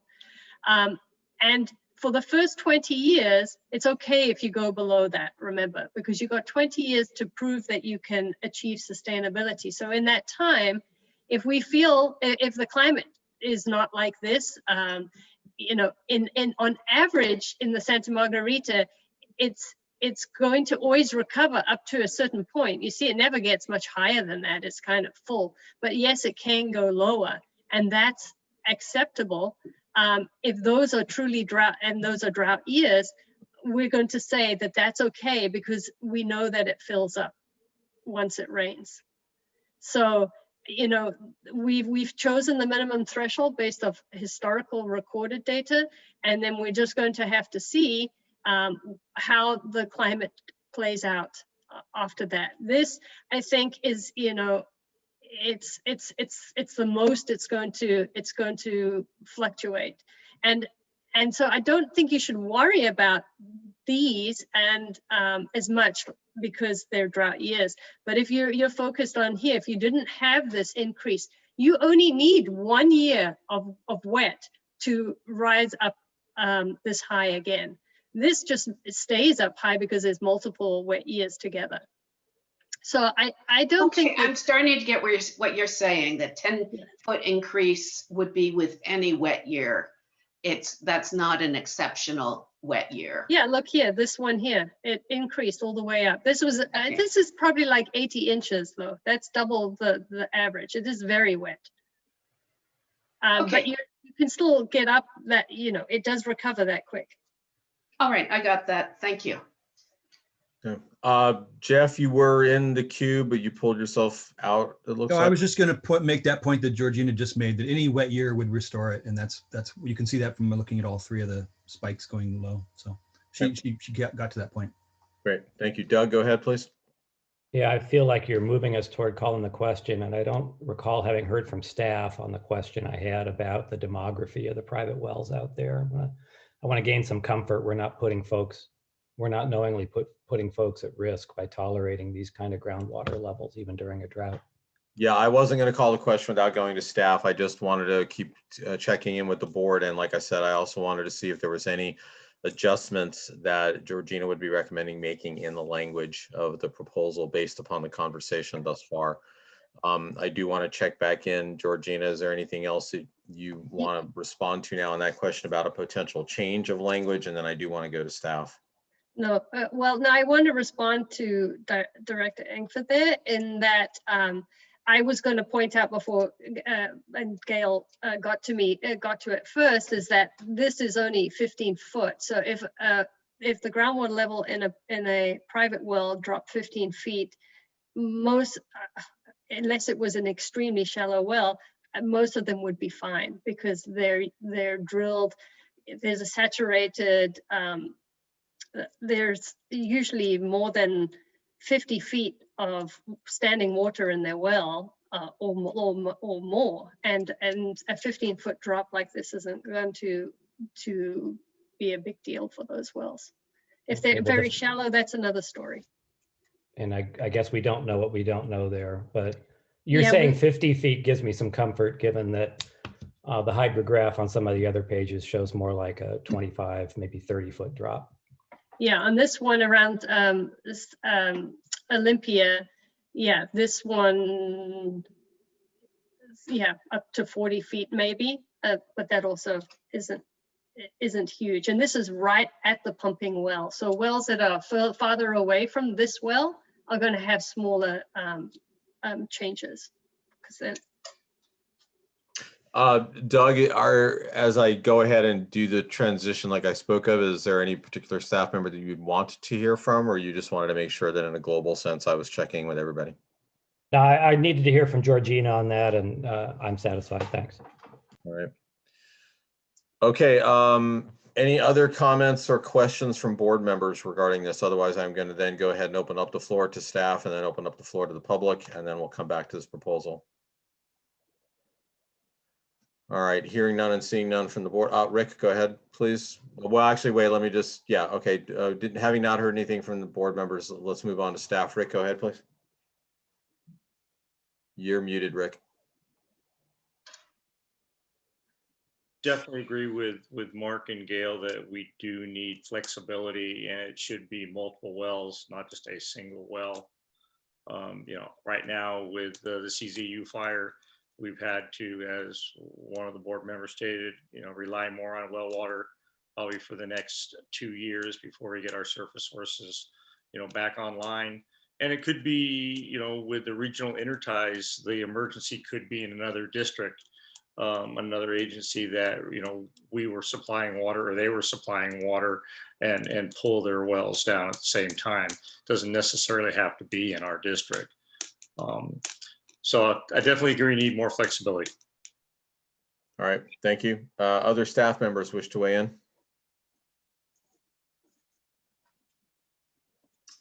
All right, hearing none and seeing none. Let's go ahead, Nick, and let's open up the floor for any public comment. And again, Georgina, I'm gonna be coming to you one last time to see if there's any modification of the proposal based upon feedback that we've gotten. All right, members of the public, I'm not seeing any hands raised at this time. Again, if you're calling in via telephone and you're a member of the public, you can raise your hand by pressing star and then the number 9. At this time, seeing no raised hands. All right, very good. So Georgina, we've heard both Chris and Jack speak to the specifics of an emergency condition, but also indicate that they would be, they are comfortable just aiming more towards a context of flexibility if that's what a majority of other board members felt. So I want to see if there's anything not on an emergency basis, but just on the broader flexibility basis, if there's any language changing that you would recommend to the proposal. Chris, I do see your hand up. I'll come to you in a minute. So I can't test out necessarily both things at the same time. So I just wanted to see if I want to try to test out one and then another potentially. Let's go to Chris and then to Jeff. I was just going to say, what I'm suggesting, I don't see any incompatibility with what Rick, Gail, and everyone and Mark is saying. I'm saying let's put a bunch of reasons in there, and it can be multiple wells if the situation calls for it, but it has to be, something has to happen. It has to be a precipitating event. I'm sure there's a way we can come up with language. I don't see that how that's incompatible with what anyone is suggesting. I think it would look better. I think we would look more responsible if we're saying, yes, if there's a drought, obviously it's below. And yes, if we have a darn good reason, we just make it a darn good reason. And I think we would look better rather than just, yeah, we're going to say it's fine for 2 years and for no reason at all.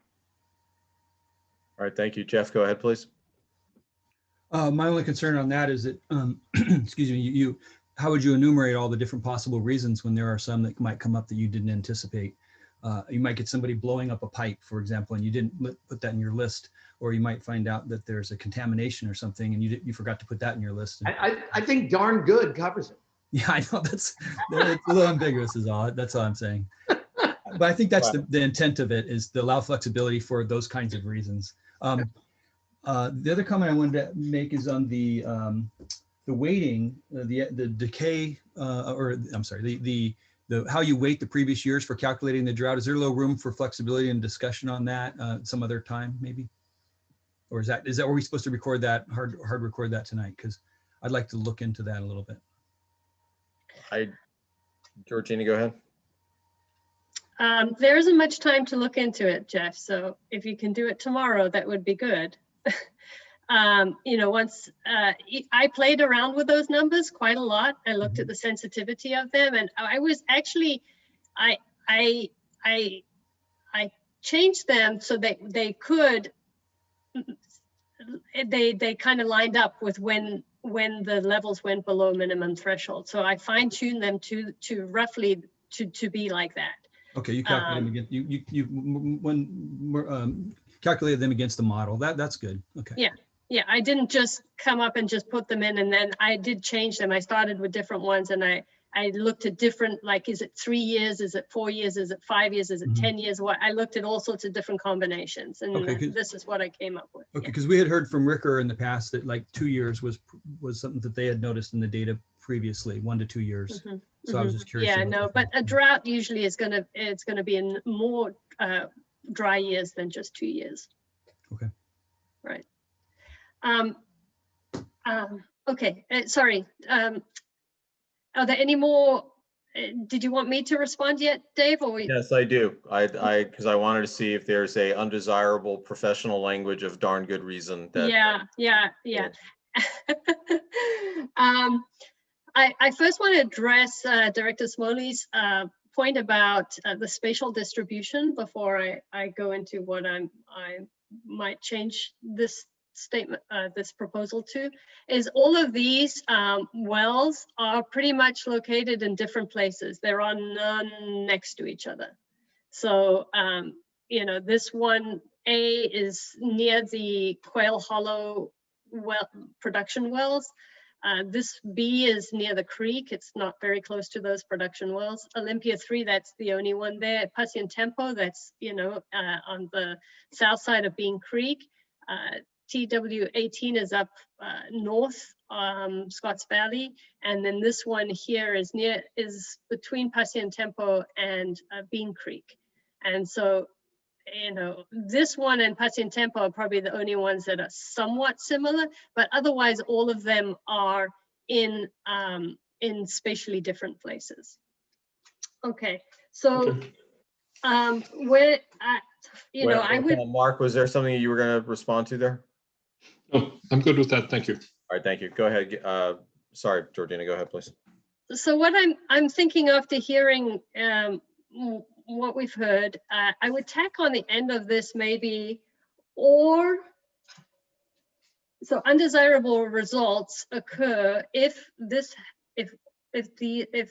statement occurs, or more than 2 consecutive years declines below minimum thresholds. Georgina, we're losing you again. Oh, really?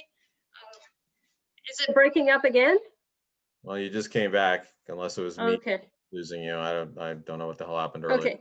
So I haven't, the wording is not perfect here, but it's something along the lines of, if you have more than 2 consecutive years with declines, continuing declines below minimum thresholds due to unforeseen events.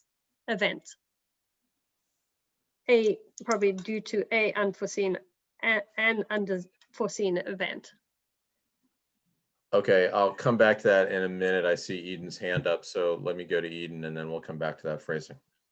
I was just going to suggest, Georgina, I think I know what you're going for. What if we said minimum threshold in the second of consecutive non-drought years?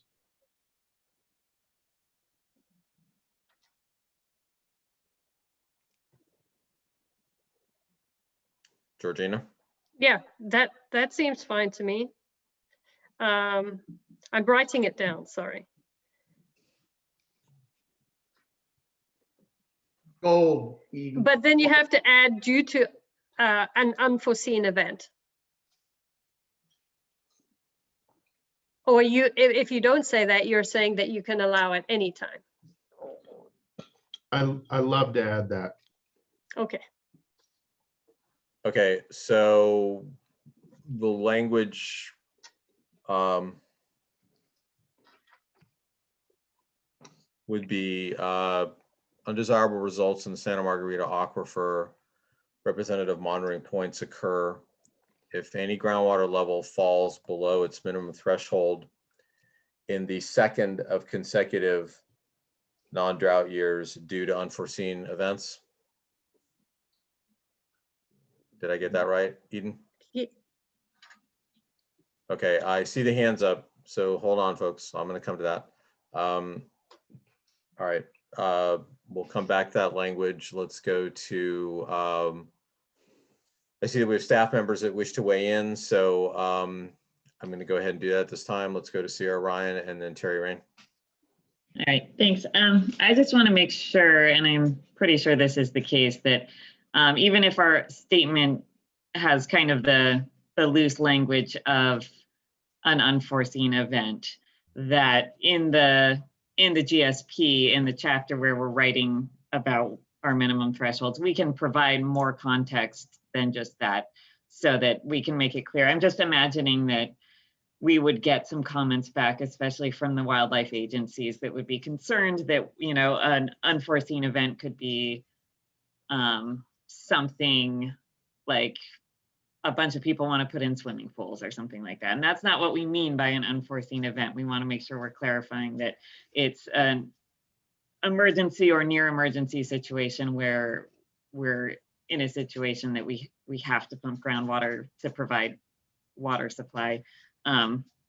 Just just to make sure that people understand as they're reviewing this, that we're not trying to give a pass to people for just using their water irresponsibly, even if it's not written in the statement itself, that it's written adjacent to the statement in the document. That's Yeah, and that's the point for the rest of the proposals tonight, because there are quite a few others.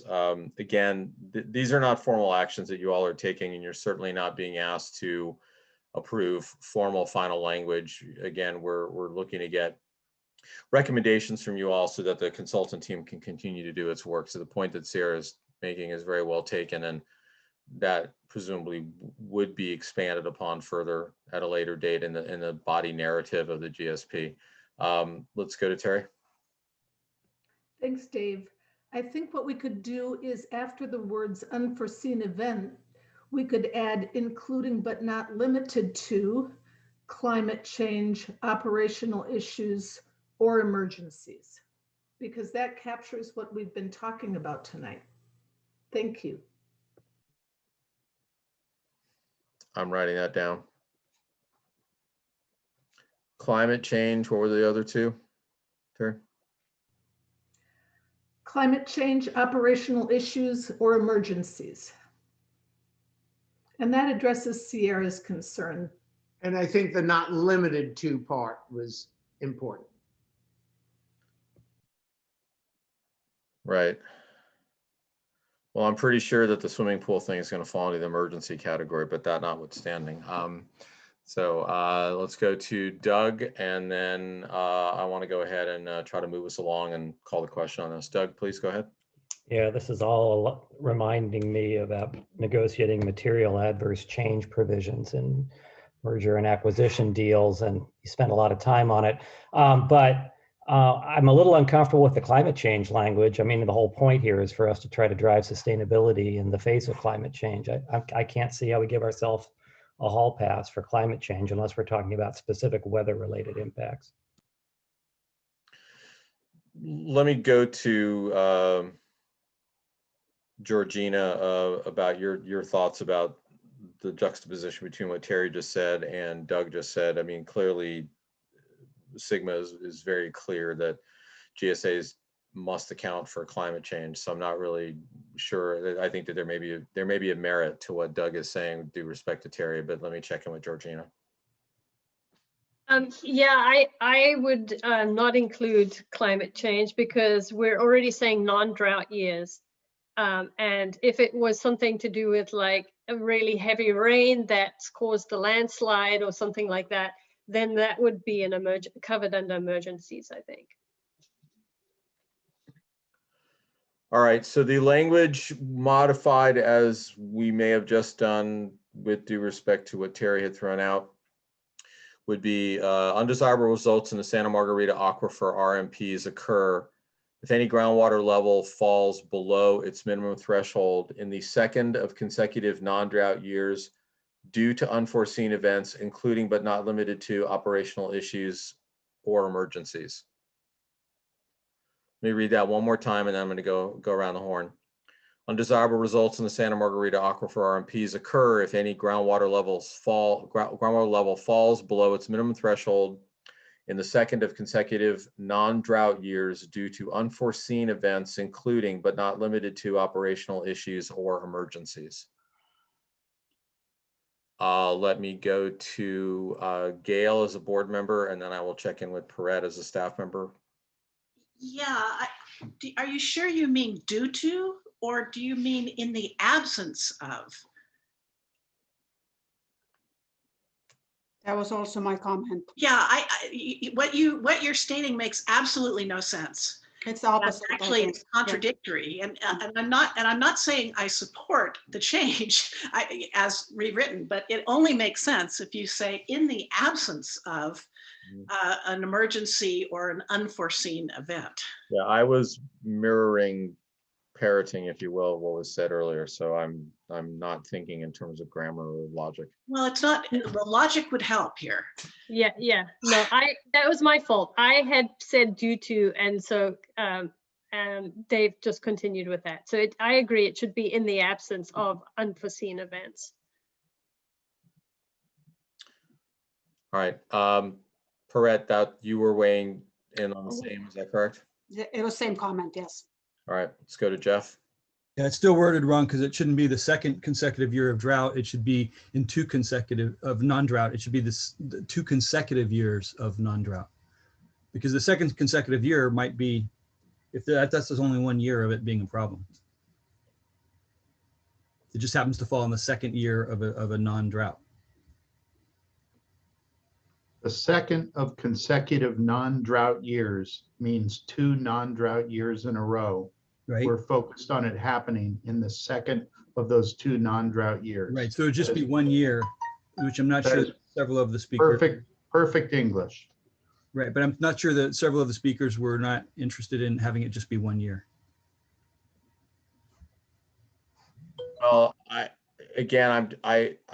I'm trying to test out one set of language and then see where it goes. And so we had several speakers speaking in terms of broadening flexibility to two or perhaps even more years. So that's why I was staying consistent with what Eden proposed, as opposed to truncating that down to 1, if that's what you're saying, Jeff. No, I'm not saying truncate it down to 1. I'm just saying that the way it's worded, it says in the second year of non-drought. And I think it means, I think what it was meant to be said is 2 years of non-drought. Of 2 years of non-consecutive drought. 2 consecutive years of non-drought, that's a problem. It's low for 2 consecutive years. That's okay. It's in the second of consecutive non-drought years, which, as Eden just said, in the second of consecutive non-drought years, that's consecutive non-drought years. That's 2 of them. That's non-droughts for 2 years, but it's failing only in 1 year, as opposed to the first wording is failing in both those years where it's non-drought. They both need to exceed, both those years need to exceed the minimum threshold. Right, that's the way it should be worded. Agreed. That's what I wanted. Agreed. Yes. I think the wording needs to be just a couple words need swapping, that's all. All right, let's do the swapping. Please go ahead and restate what you were saying. The problem needs to occur in 2 consecutive years of non-drought. Yeah.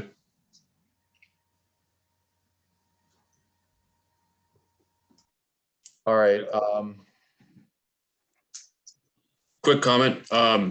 Georgina, I don't know what you're working with on your end, but is there any way to maybe just get a live instance of this phrase up on a PowerPoint slide, just so everybody? Yay. Yeah, if Georgina can, that's fine. I don't have host control, so otherwise I would be trying to do that, but I don't have that under webinar. So, Eden, go ahead, and then I want to try to get the language pinned down so we can go ahead and call the question on it. Let me very briefly explain why I said the second of consecutive non-drought years. Georgina has explained to us that our basin recovers remarkably quickly, so that after we've had a good year of rain, we should be back, happy time. But if we do not get back in the first year after we've had that good rain, I think that might be a fluke. If in the second year we're below the threshold, then, and it's not related to one of those things that we called out, whether it's an emergency or whatever else, then it's worth noticing. It doesn't have to be those 2 years in a row. I think if following 2 non-drought years, we drop below threshold, it's an emergency other than we've anticipated. All right, thank you, Eden. I don't know who's managing the screen that's up right now. I can't tell whether that's Georgina or that's Nick. Who's Georgina? I am. Okay, so let's let Georgina go ahead and type this up, and then let's take a look at it.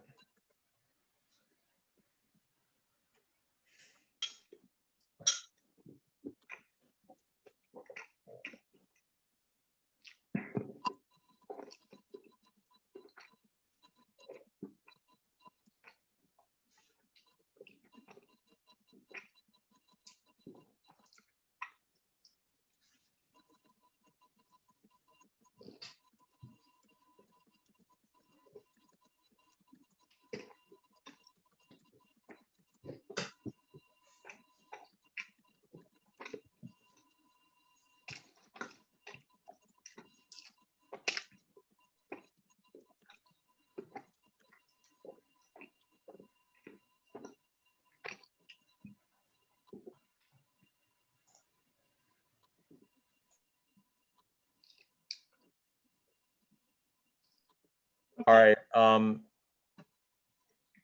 Georgina, I want to come back to you for a minute here to weigh in on what Eden just said.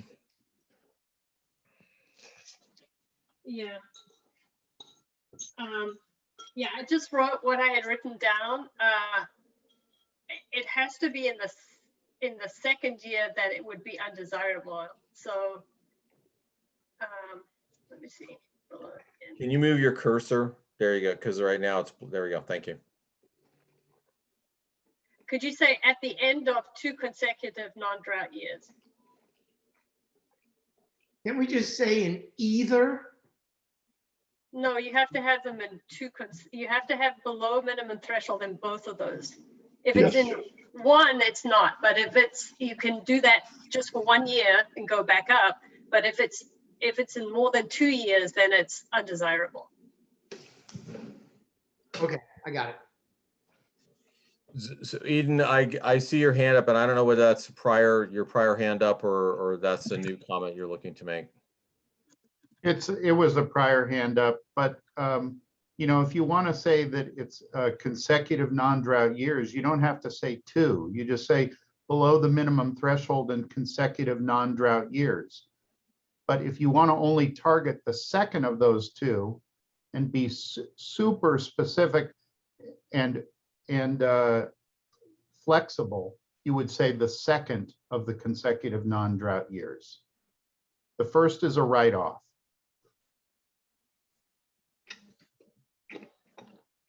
Okay, so let's take a look. Can you move the box up just a little bit, the aquifer RMP box just out of the way a little bit, please? Thank you. So let's look at the language that's written there right now. Undesirable results in the Santa Margarita aquifer RMPs occur if any groundwater level falls below its minimum threshold at the end of 2 consecutive non-drought years, in the absence of unforeseen events, which would include but not be limited to operational issues or emergencies, period.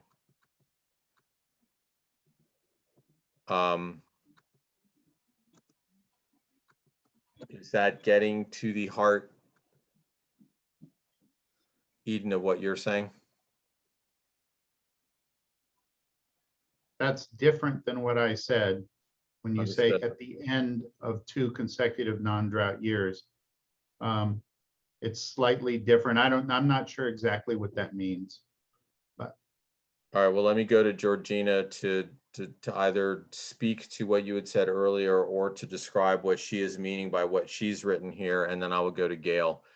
But Georgina, again, from a technical consultant perspective, you've written something different. I'm not saying this is good or bad, but you've written something different than what Eden has spoken to a couple times here. So I want to make sure there's shared meaning as to why you have done that.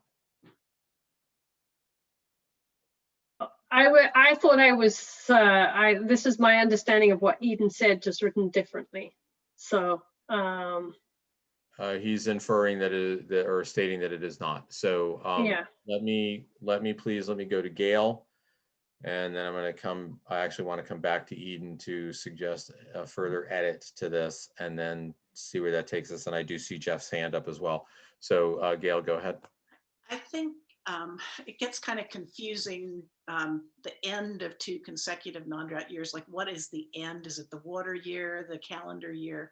So I think just going back to what maybe Eden said is just the level falls below its minimum threshold for 2 consecutive non-drought years. And that's simple. And then as long as it, from my standpoint, as long as it has this get out of jail free card, then it's okay the way it is. We don't have to state that you have to have 2 years before you, full years before you. Okay, Eden, let me go to you. That's okay with me the way it is now. Let me go to Eden, and I'm going to come back to Jeff. Eden, does the correction that, or the change that Gail just made, bring it back to your original intent? no, it's slightly different, but I mean, I respect it. So you don't need the number 2 there. You can say for consecutive non-drought years. But if you want it to be even more of an extraordinary situation, you say in the second of consecutive non-drought years.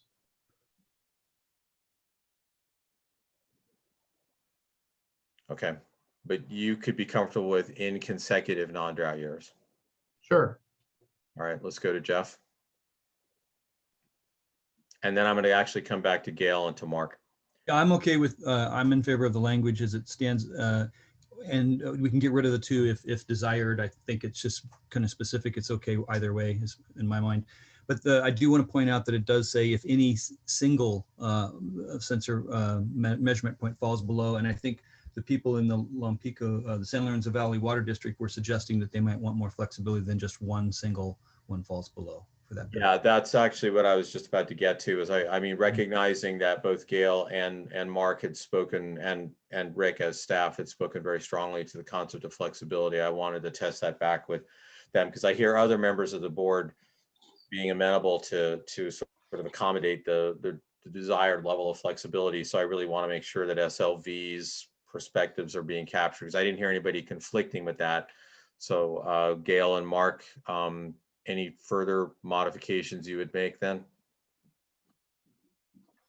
Yeah, I would just take out the 2 before the consecutive again, just to make it simpler. But what we could do is say something that occur if groundwater level falls below minimum threshold in 2 or more two or more wells. This is based on the fact that Georgina told us that the wells are spatially distributed. So, you know, you might want to make sure you might want to say 2 spatially distributed wells because we may have They're already wells that we're just, Okay, so it would say 2 or more spatially distributed wells. Or yeah, actually, we don't really need or more. Just if 2 would be the trigger. 2 spatially distributed. RMPs really is what it is. But that's saying that you can only have 1. As soon as you have 2, then it's Correct. Yeah, okay. that's what we were asking for. Yeah. Okay, Jeff, is your hand still up or your hand? Yeah, this is a new one. I got a new comment.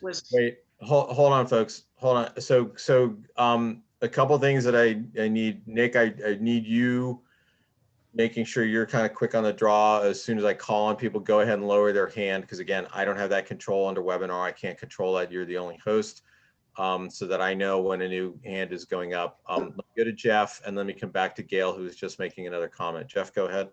Okay, so I'm okay with the flexibility of allowing 2, maybe for up to 2 years. But the problem is if we have one that goes, if there's only one and it goes below and stays below for 10 years in a row and the well owners in that area are starting to become affected, that would be bad too. So I think we do want to have maybe an alternate trigger that if one goes below and stays down for a longer period of time, then maybe that should be an undesirable result also, especially if it's affecting nearby other beneficial users in the area.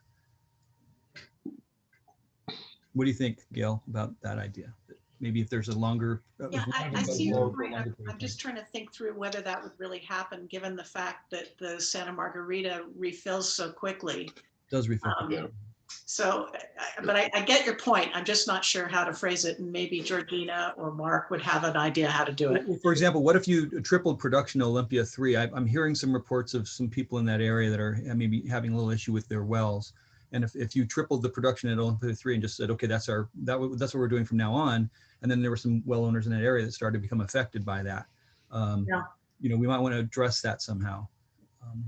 I see your point. Okay, let's then pause for a minute. Let me go back to Georgina. Do you have any suggestions on how to capture the scenario that Jeff just spoke to? I'm drawing a blank right now. It's really hard for me to think this quickly. Well, Jeff, let me come to you then. So you know, undesirable results in Santa Margarita Aquifer RMPs occur if groundwater levels fall below its minimum I don't know if there should be a plural there, below its minimum threshold in 2 RMPs for consecutive non-drought water years. I'm trying to think of how we build that variable in.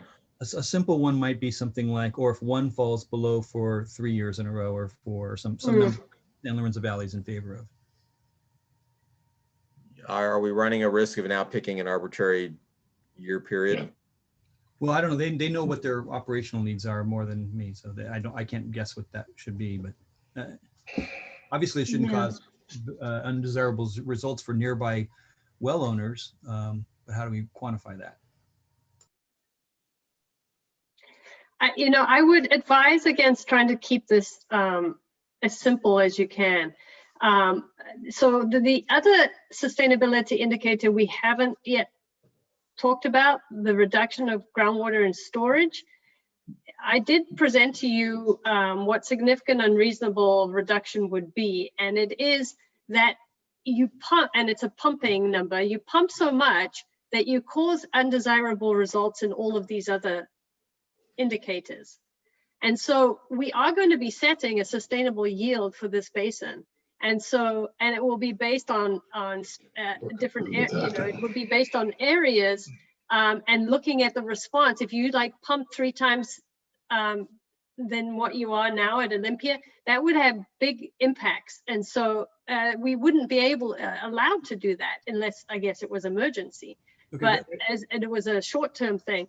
So that I've heard some discussion about pumping more and things, but that isn't going to be allowed. Yeah, that seems like that would handle it, what you're describing there. So that sounds good. Well, wait, Georgina's describing sort of an anticipated set of scenarios, but I don't think she was necessarily recommending. No, she was saying that there's another part of this GSP that's going to address that scenario that I was talking about. Okay. Thus meaning that we could go ahead with this because there'll be other mitigating language elsewhere. Yes, that's what it sounds like. Gail, go ahead. That's exactly how I interpreted what Georgina said, and I'm fine with it. Okay.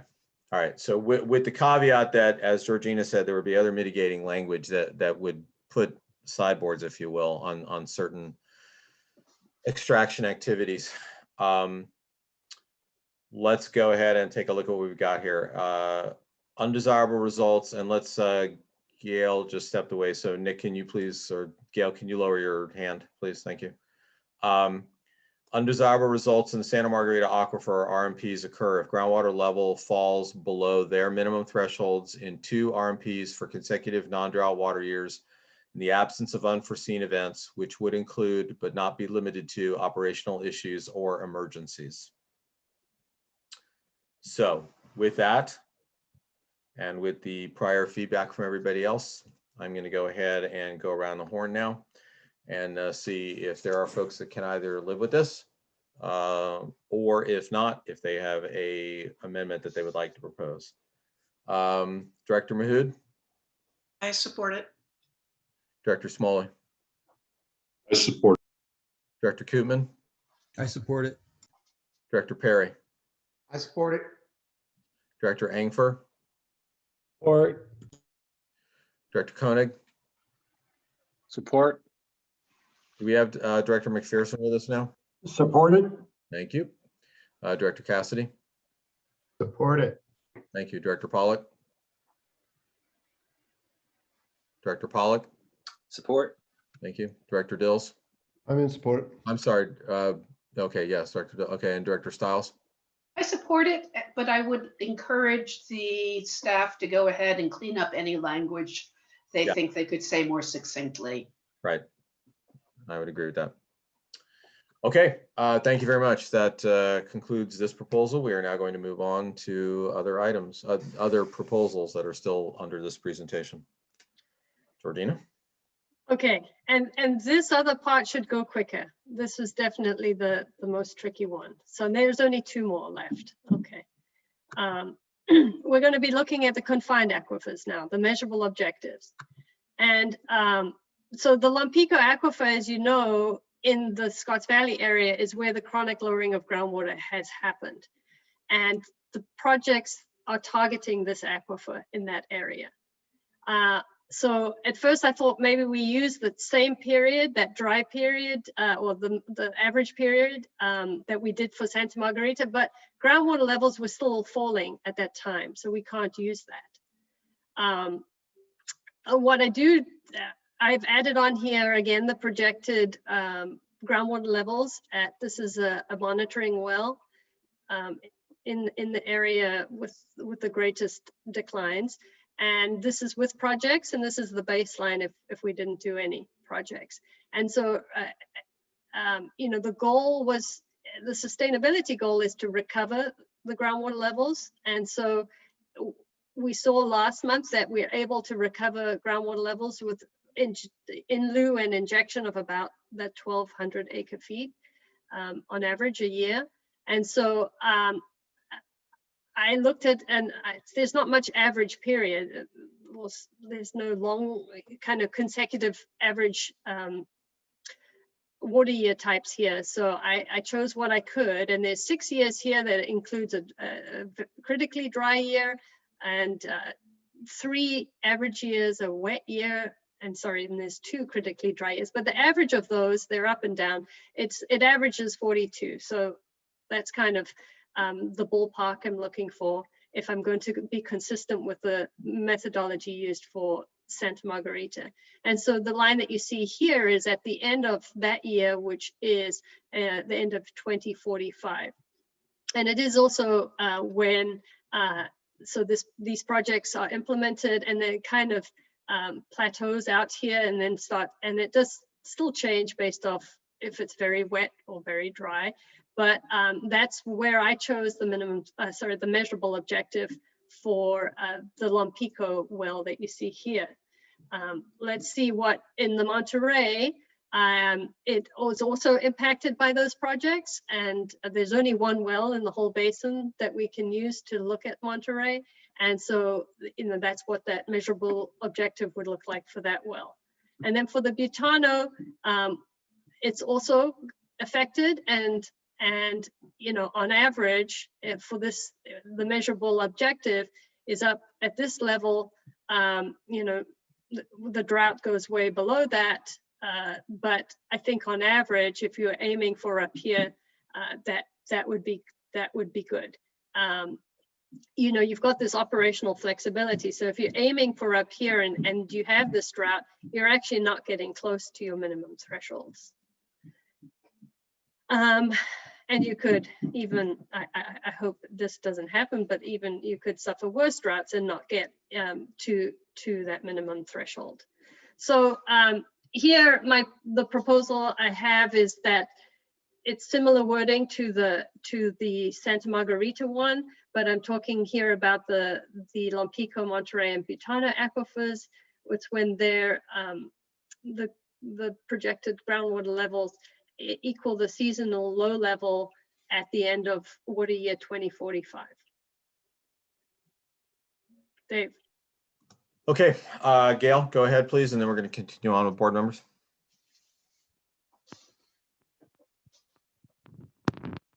Gail, not hearing you, but I don't see you muted.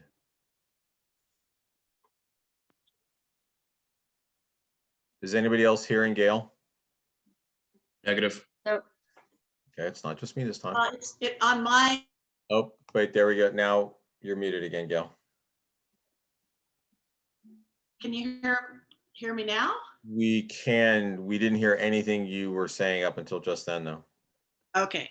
Well, let me just start out again and saying what I'm trying to understand when I had to read this several times, and given that avoiding undesirable results is how you prove sustainability to the state, why aren't we choosing a measurable objective that prevents an undesirable result and no significant negative impacts on beneficial users, and then let that well level value tell us what kind of projects we need. Instead, we seem to be doing it backwards, which is we are defining the measurable objective as the well level we expect based on modeling of a very specific set of projects, which is the in lieu plus injection.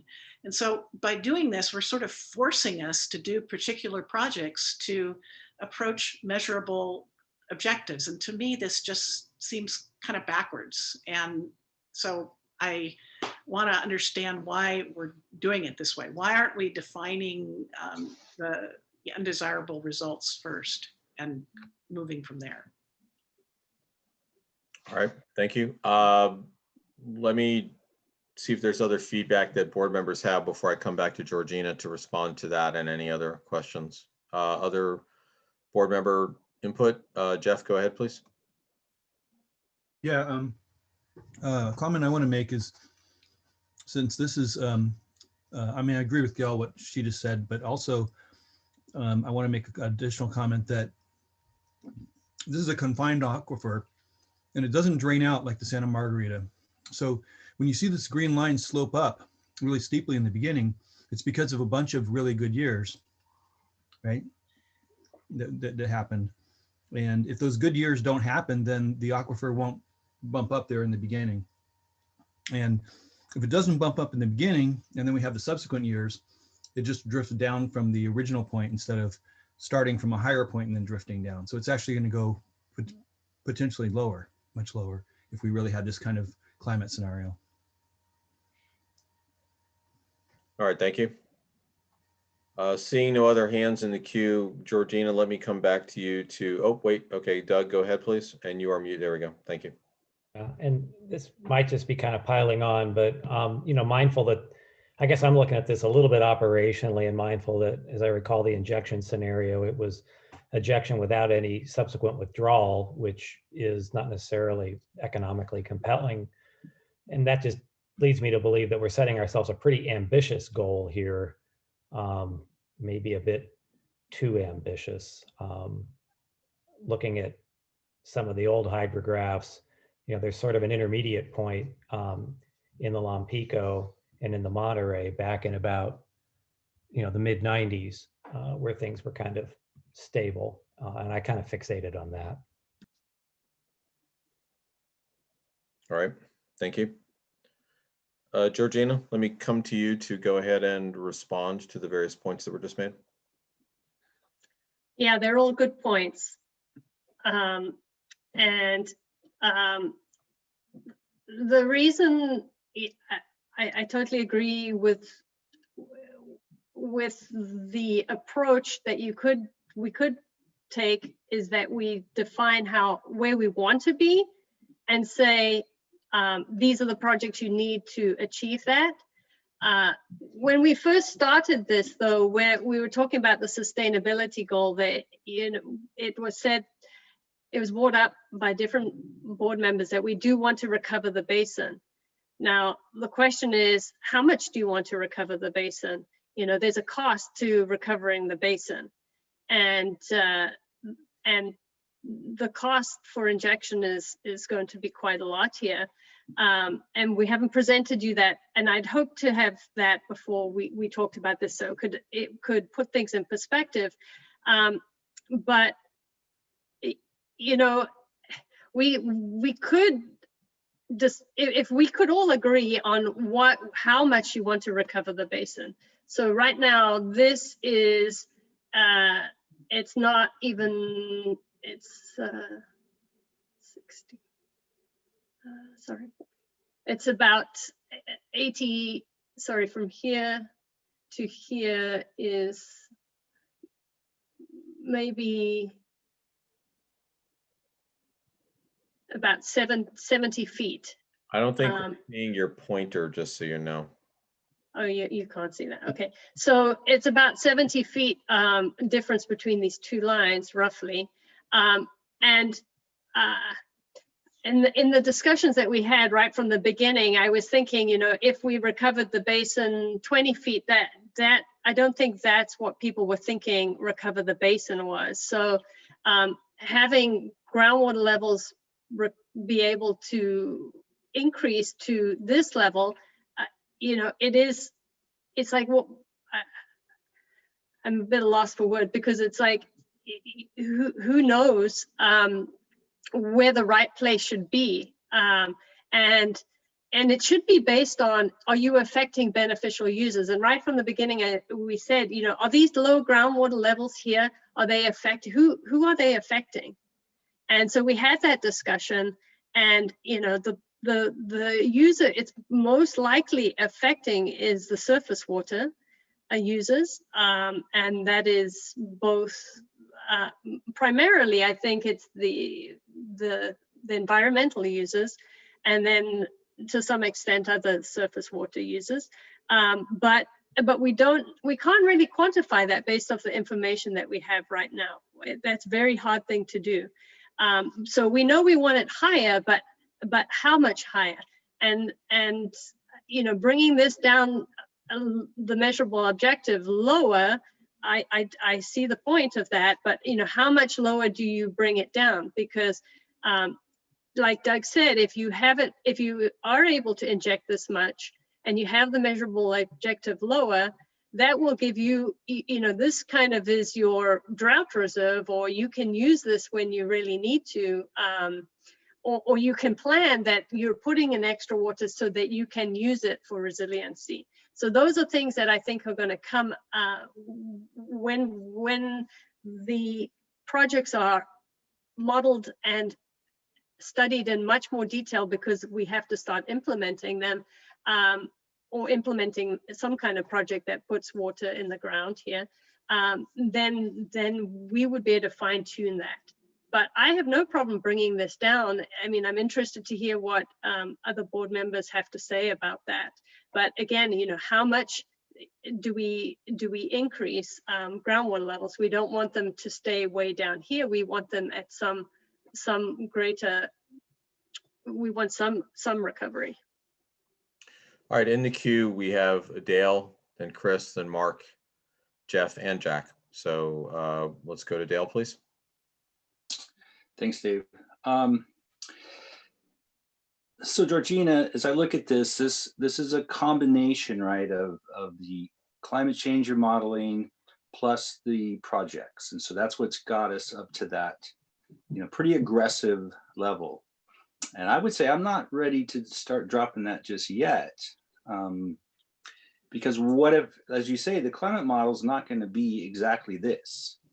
And if it doesn't turn out to be those consecutive wet years that you're showing there, then we're not going to get this drastic rise, right, in this graph. And it's going to be a little bit lower, correct? Yes. So, and then we have I'm assuming we have the option then to lower the objective level if we're not seeing, you know, the climate play out as you're modeling it right here. So I'm not so sure I'm ready to drop it right yet. And until we kind of see what's going on in the climate. All right, thank you. Let's go to Chris, please.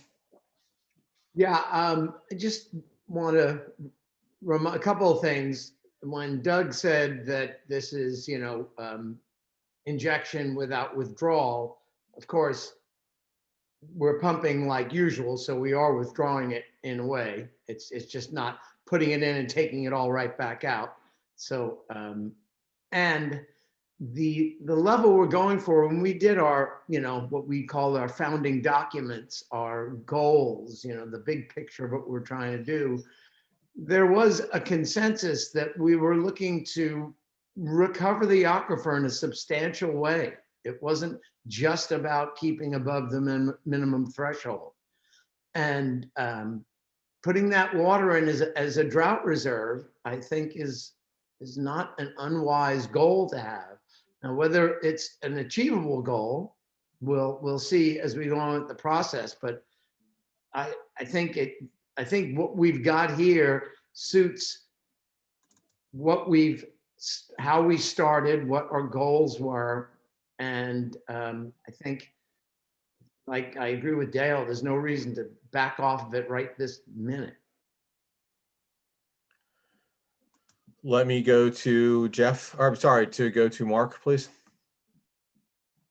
I wasn't involved in the original setting of the goals, so I'm not aware of what the group established at that point. But if this is where it was, one thing that Georgiana said, she wished they had hoped that they were at the point of providing costs or the cost basis analysis to us as part of the discussion here.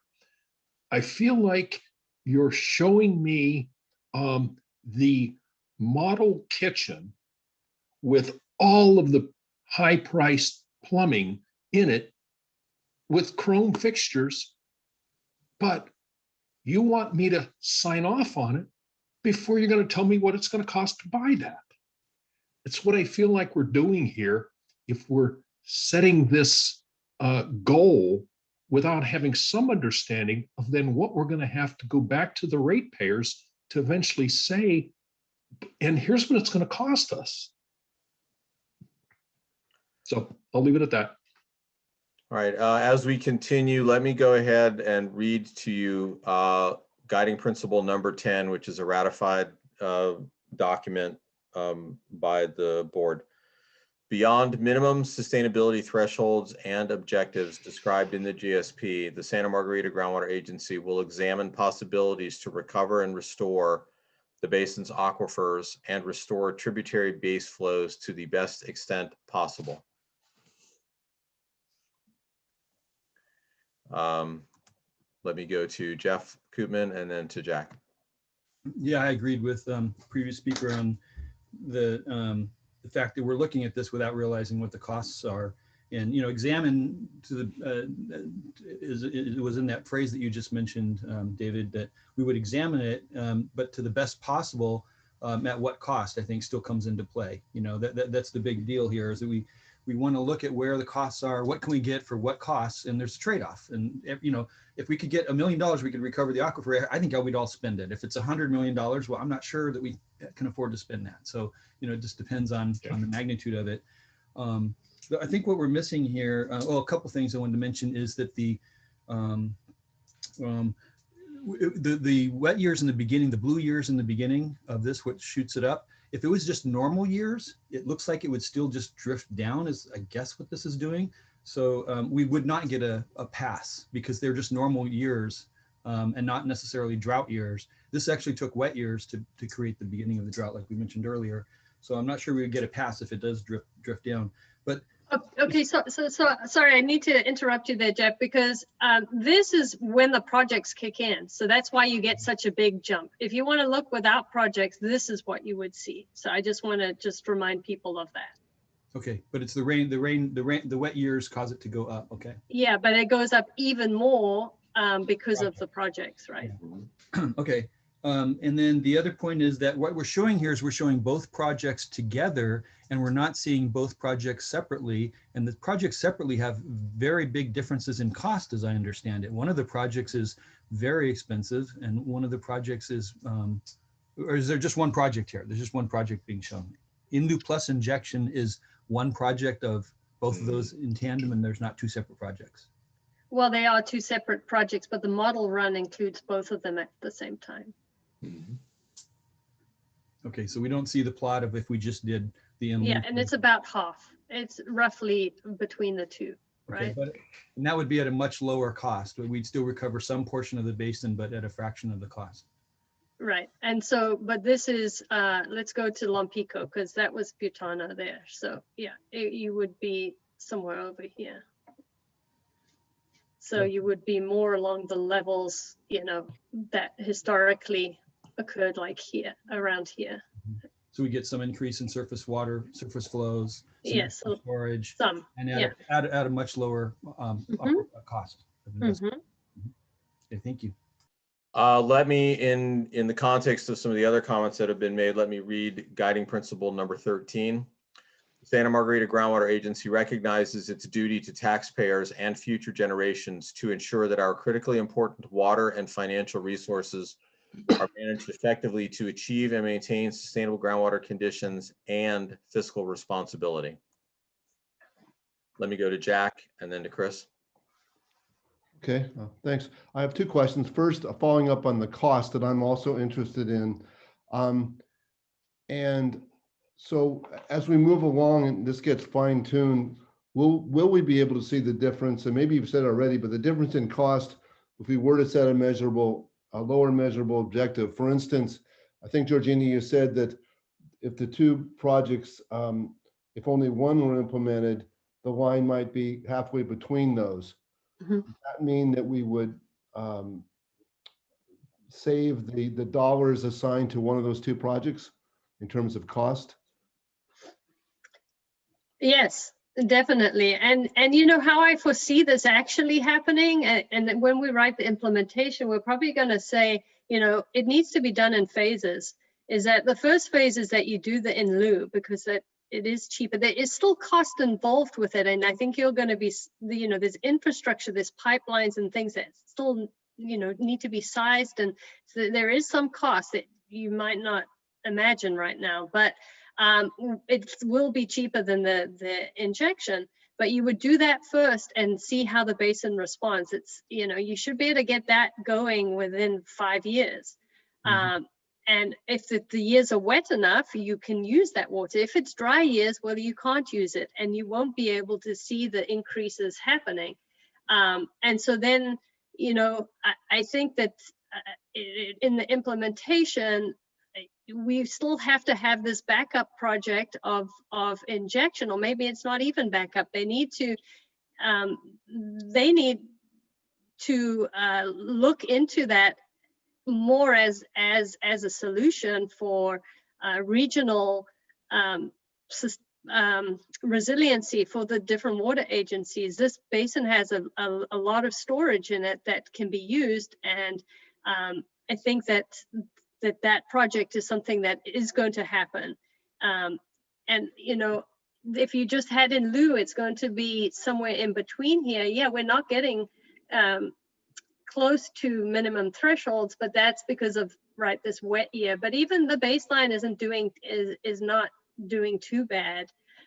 There is an increasing trend already, and then this kind of builds on that and has this like jolt to the arm here. But I do think that like I said, the implementations, it needs to be phased like this. I don't think it's all going to happen in one go, like both things going at the same time. Yeah. But Okay. we just, yeah. Well, I'm trying to, in my mind, reconcile this with the graphs I remember seeing showing once the second assumption about climate change, second model went through, and seeing that, you know, we needed both those projects to happen with lots of assumptions and the model. But when I look at this, I'm thinking, well, do we really need to have that happen? And I want plenty of storage too. I don't want to run out of water.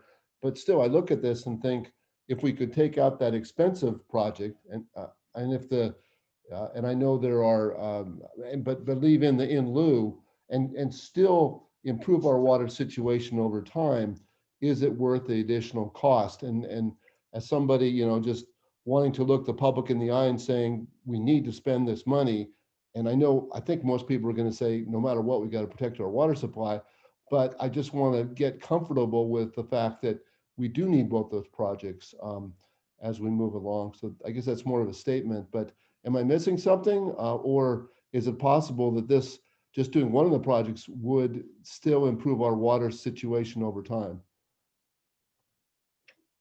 Yes, it improves it. And so is that how much improvement you want to have, or do you want, you know, I'm interested to hear from staff if possible, if they have anything to add. Well, let's hold on, please. I'm going to get to that.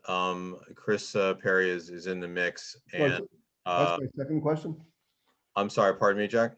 Excuse me, I didn't mean to interrupt you, but I had a second question. I want to make sure I get a chance to ask that. Okay, that's fine. Let me come to you in a second here. So let me go to Jack, then we'll go to Chris. Okay. Georgina, I would like you to be trying to be prepared to respond, you know, in terms of honoring the fiscal responsibility issue that folks are saying is if we if we did take a different tactic on this, in terms of accounting for not both projects at the same time, what are the negative implications, whether it's a regulatory implication with DWR or a risk factor just regarding water resources in general? So I'd like to come back to that question about what's the risk factor to this basin, to this agency, this board, if we take the different tactic that some folks are advocating. So just think on that. Let me go to Jack, let me go to Chris, and then I'll come back to you, Georgina, and then I'll go to staff. Jack, go ahead. Thanks.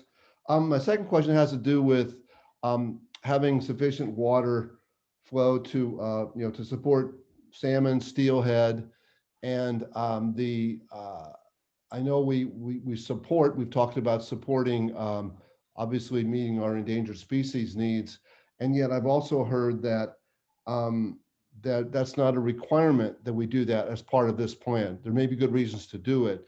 So my question, and ideally we would meet all of our needs, including the fish needs as well.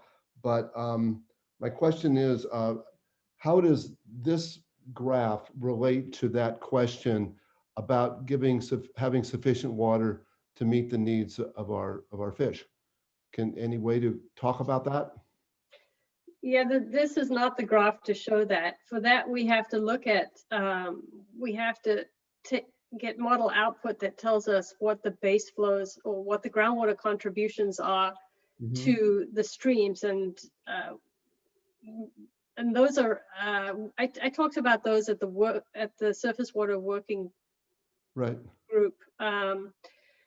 Yeah, we're just looking at the indicator really on chronic lowering of groundwater levels at this point.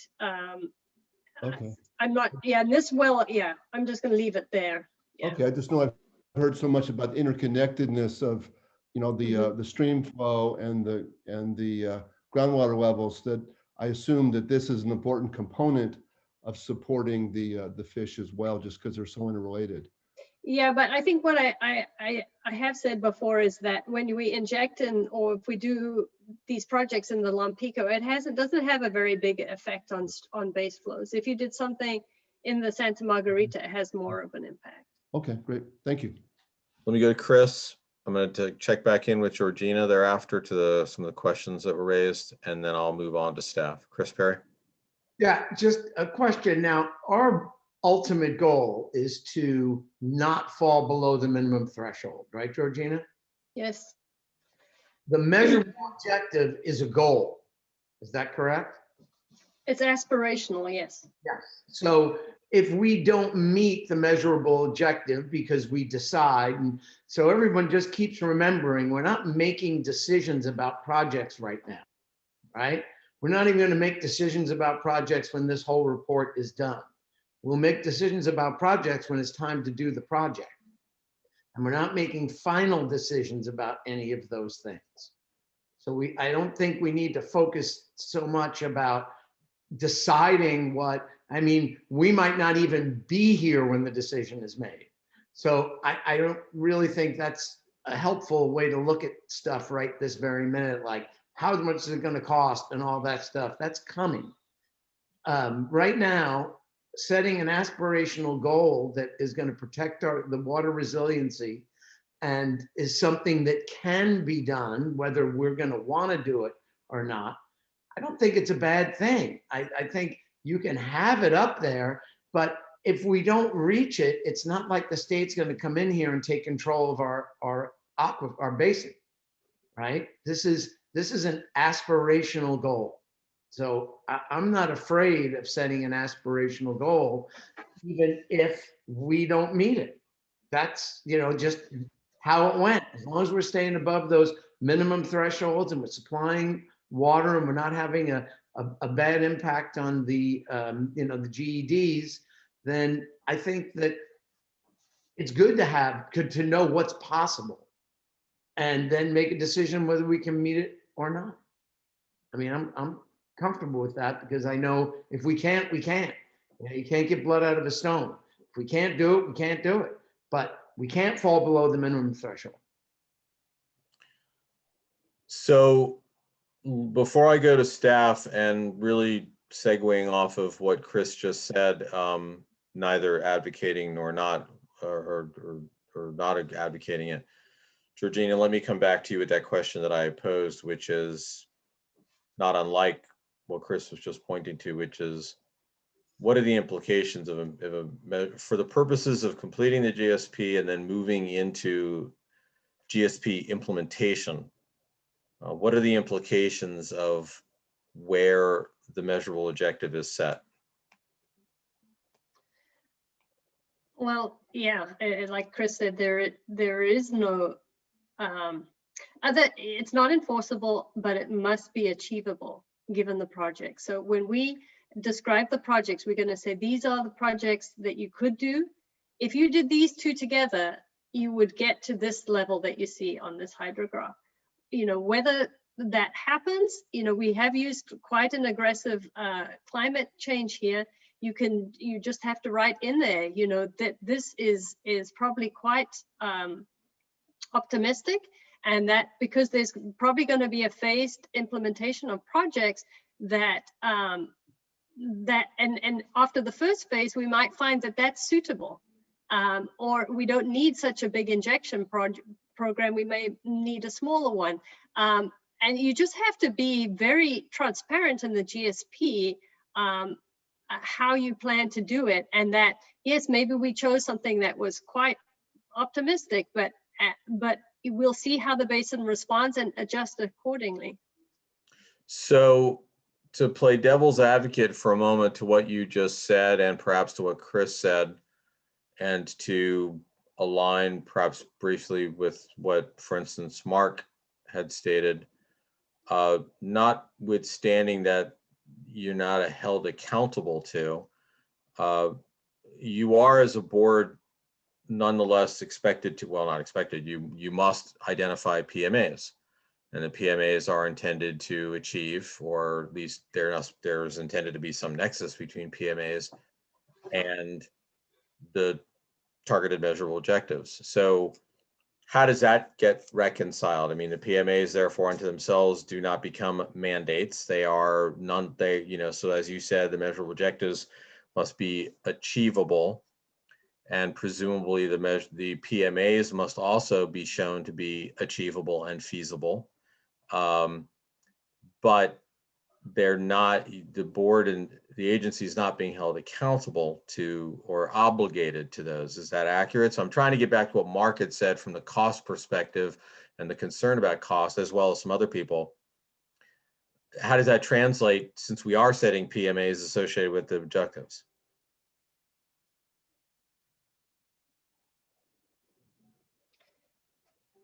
Georgina? Yeah, no, that's true. That the objective that you see here is based off those two projects happening.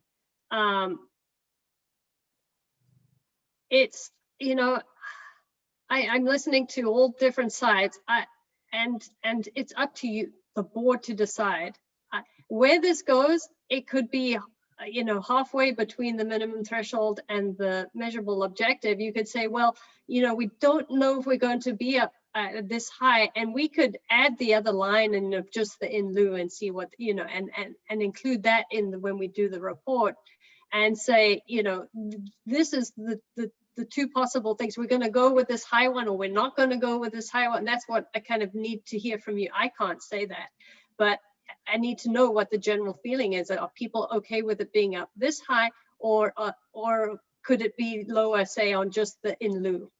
Well, I think the reason I was raising the question then is coming back to the board.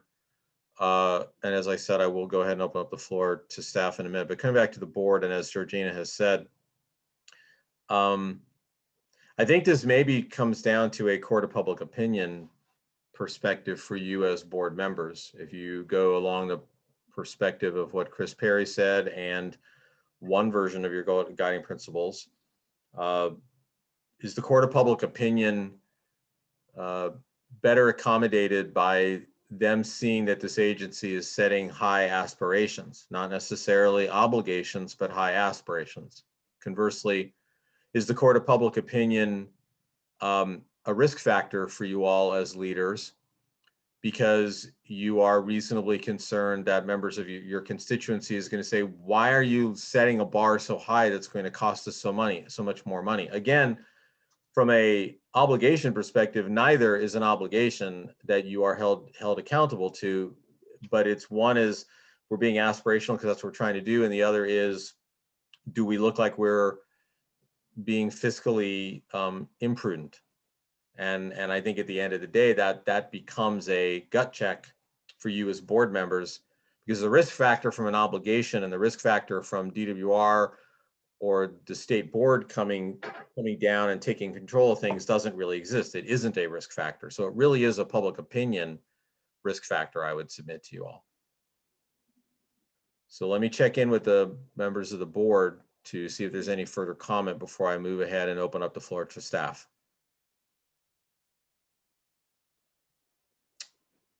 Gail, go ahead. Yeah, I guess I would just like to respond to what you said, Dave, and I agree that those are important issues, and I would tend towards your second point that we have to be able to justify what we're doing. And this is why I brought up in the beginning why I think we're doing this backwards. That if we're going to our public and we're setting these goals, we have to have a reason for setting them. You just can't say arbitrarily that we decided on 422 feet in the Lompico just because it seemed like a good idea and because maybe we could do it. I mean, to me, if I go out and talk to ratepayers, I want to be able to say, we decided on 380 because that seemed to be the one that was most important for beneficial users.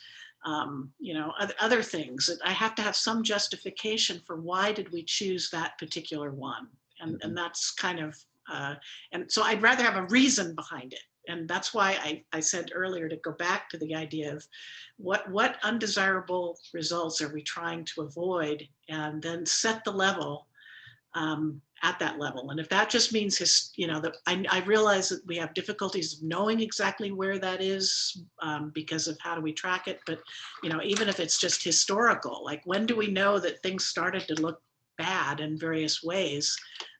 Let's go back to that level.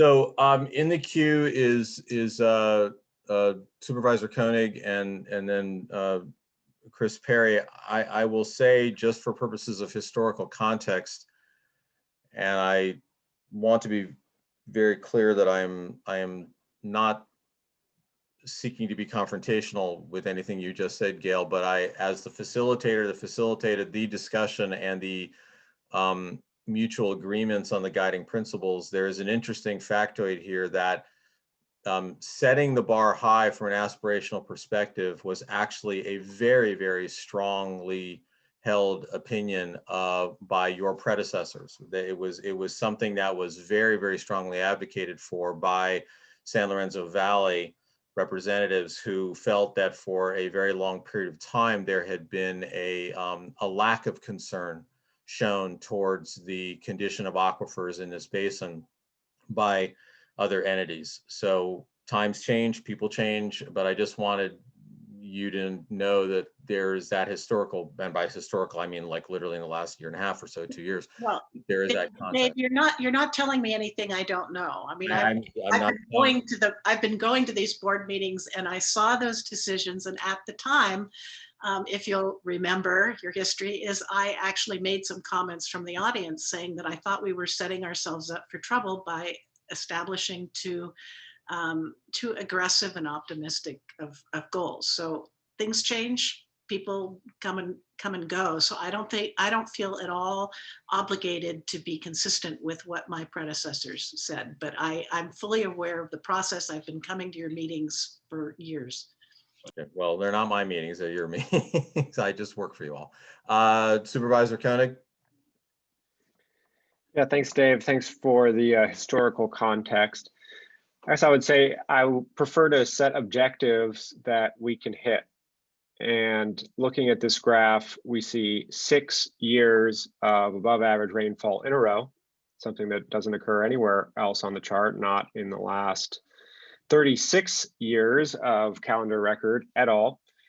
we see implementing both of the projects, and then even then we're sort of barely hitting the measurable objectives.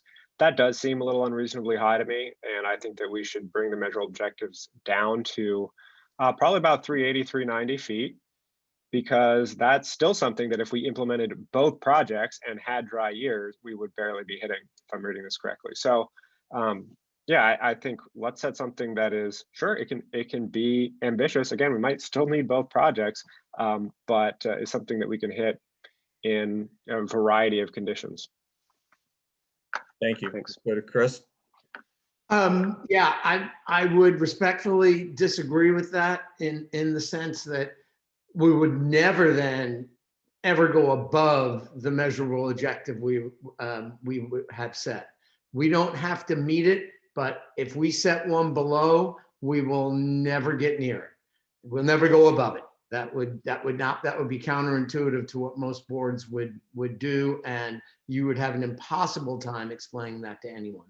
I think, you know, we don't have to put it at 420, but I just think recovering the resiliency that it would give us would be amazing. And again, we don't have to meet it. Just because you set an objective, you can always just tell your ratepayer, hey, if this is possible, wouldn't you rather have extra money in the savings account? Wouldn't you rather, don't you want to have a belt and suspenders if we can? If we can't, we won't. But if you set your sights low, you'll probably achieve low. If you set your sights high, you may achieve high. But if you don't, there's no harm, no foul. I don't really see what the downside is of setting it high if we don't have to achieve it. I think if you have a high goal, we might get to 400 then. If we set it at 380, we'll barely ever get to 380. I just think.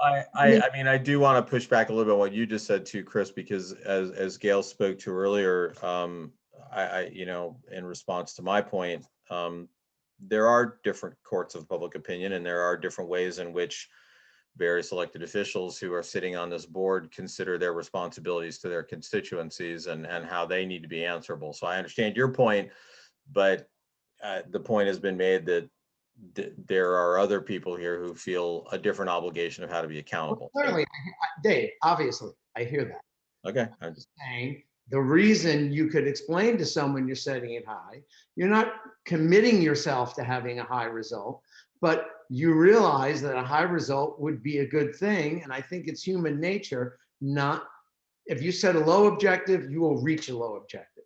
If you set a high objective, you may not get there, but you might get higher than a low objective. So that's all I'm saying.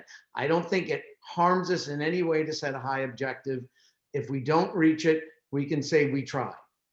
But if we set a low objective, we'll probably get there. You know, if you hang out with someone who walks with a limp, you'll probably start walking with a limp too. My version of that is speaking with my old Southern accent whenever I talk to somebody with a Southern accent, but that's neither here nor there. Jeff, let's go to Jeff, and then let's see where we're at. Yeah, I'm in favor of the 380 number that several people have thrown around.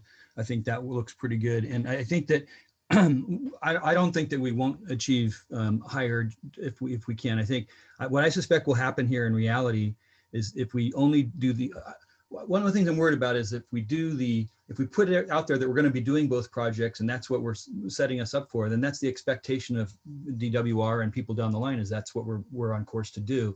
And I don't think we should require that. What I'd rather do is set the 380 and do the basic project, which we think is going to boost us up. And then if climate change isn't this bad, which there's a good chance it's not going to be this bad based on most calculations, then actually we will shoot over it swimmingly. And we may actually achieve the green level and exceed our goal, which would be wonderful. And then we can, it's like a stock market, a stock that reports record earnings above forecast. Everyone loves it then. We're great, right? We did better than our originally projections. So that's what I'm in favor of. Okay. Let me go to Ruth. Also a fan of the aspirational goal with the understanding that it is an aspirational goal and it will be, the projects will be phased and we'll be seeing how climate change really works out.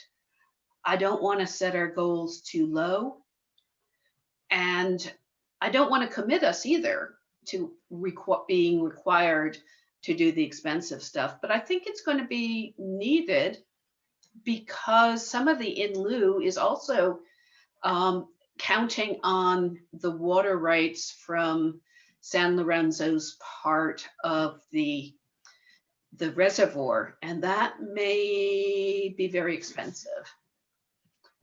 And the other thing I want to just note is something that I'm seeing in this discussion. I find it very interesting that Scotts Valley is often being vilified for overpumping and draining the aquifer, but it's the Scotts Valley representatives that are arguing for the higher levels.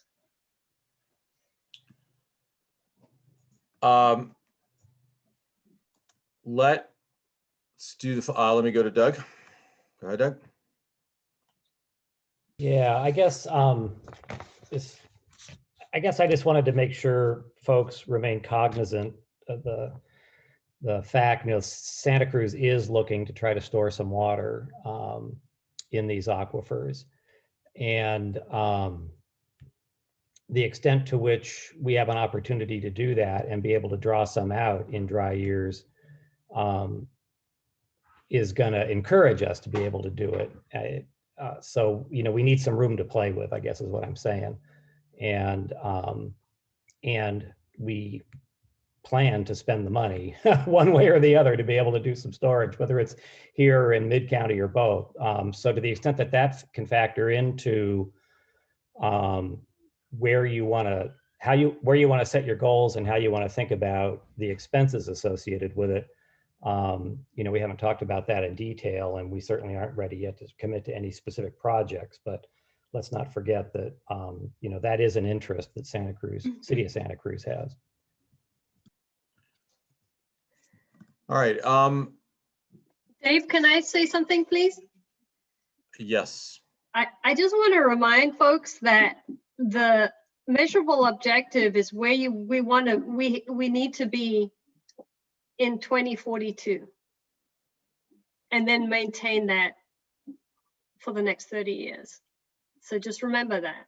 And for those 20 years before 2042, we can fine tune that. So I'm just leaving that reminder out there. So Georgina, the slide that you have up right now, which shows the 422, the actual proposal that we may bring towards or may modify is actually a few slides later. So can you advance to that for a minute? Because I'm grappling here a little bit. I do want to go to staff, as I said I would, but what I am feeling compelled to do here eventually is to kind of call the question with two different numbers and see where folks are at. And so using the Olympico version, it was what you had previously was the 422, and some people were saying, they feel a little more comfortable on the 380. I don't want to be throwing out arbitrary numbers, but I'm recognizing that some other people have been throwing those numbers out.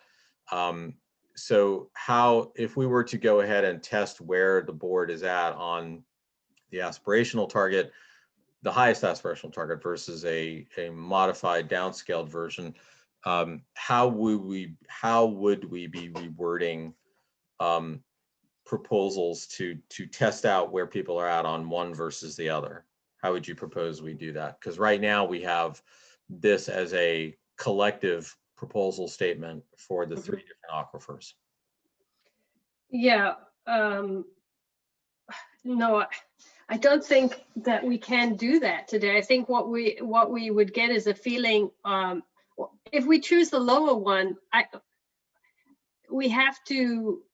there has to be some rhyme or reason to it, and it has to be consistent. I would prefer we could consistently apply that to all the representative monitoring points. So So, you know, in the lack of having the data to say, well, this level is best for the beneficial users, we don't exactly know that.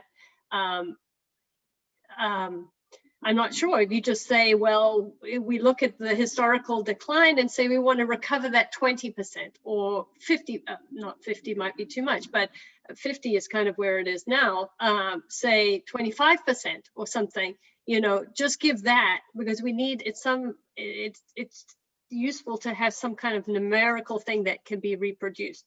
So I would like to hear if people want to, if the majority wants to keep it aspirational up high or have a lower level. And then I'll have to come back and say, well, this is, if we go at 25% or 30%, this is what it looks like.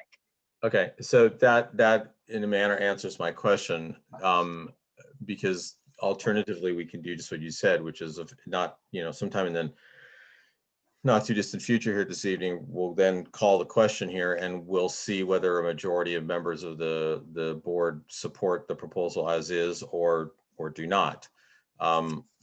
If I just want to there characterize, and Jeff, I will come to you in a minute, I therefore want to characterize before I do that, what are the implications? And I'm not, this isn't a scare tactic, or I just want the board duly informed. If a proposal as put before them is not supported this evening by a majority of board members, what is the next step and what are the risk factors in terms of the work you need to do and the technical team needs to do on the GSP? What are the, I shouldn't say risk factor, what are the implications? That's a better term. What are the implications? If we're not going to test an alternative approach for the reasons you just said, and instead we're going to test one proposal, and either it will show those majority members support it or don't. And so if a majority of members do not support it, which again, that's why we do this approach now, what are the implications of that?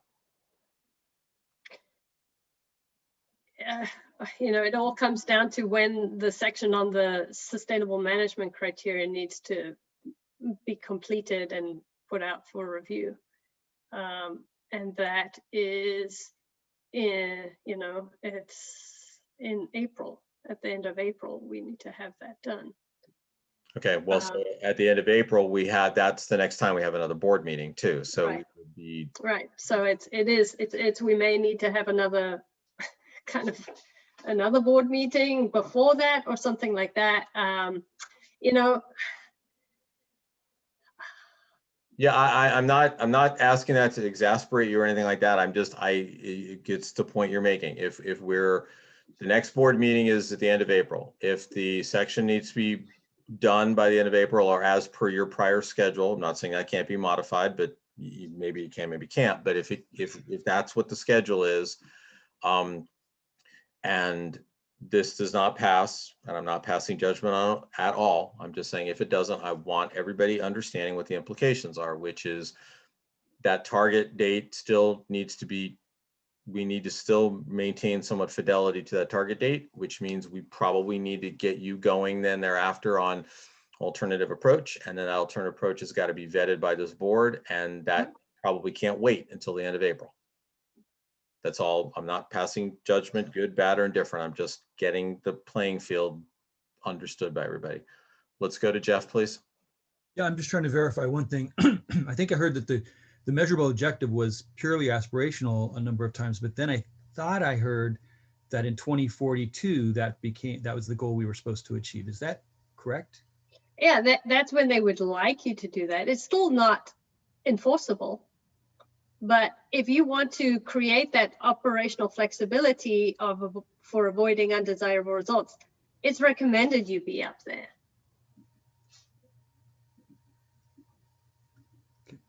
Thanks. All right. Let me at this time go ahead and open up the floor for any feedback or response by staff. Let me go to Perrette, please. Go ahead.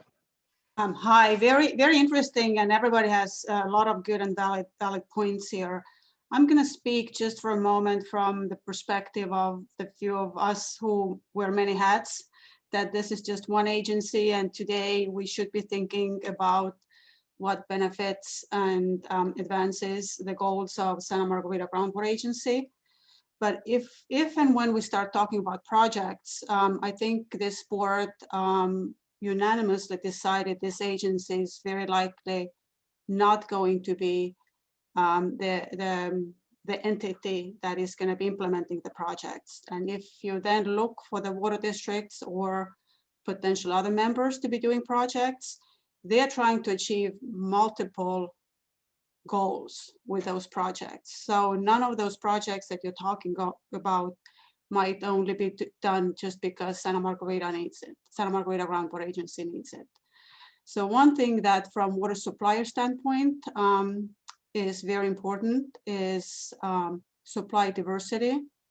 And that's definitely something that the staff and the board members or council members from supply agencies are always looking to increase, diversify the water supply portfolio. And so that's very, very important to Scotts Valley Water District. As well as I think I heard previously mentioned for Santa Cruz, they must do something about the supply resiliency. And so looking at, tell me what projects happen and how much they cost is also putting a little bit cart before the horse. Just keep that in mind. There's other driving factors too. But otherwise, great conversation, all good points. Thank you, Brett. Any other staff members wish to get into the queue?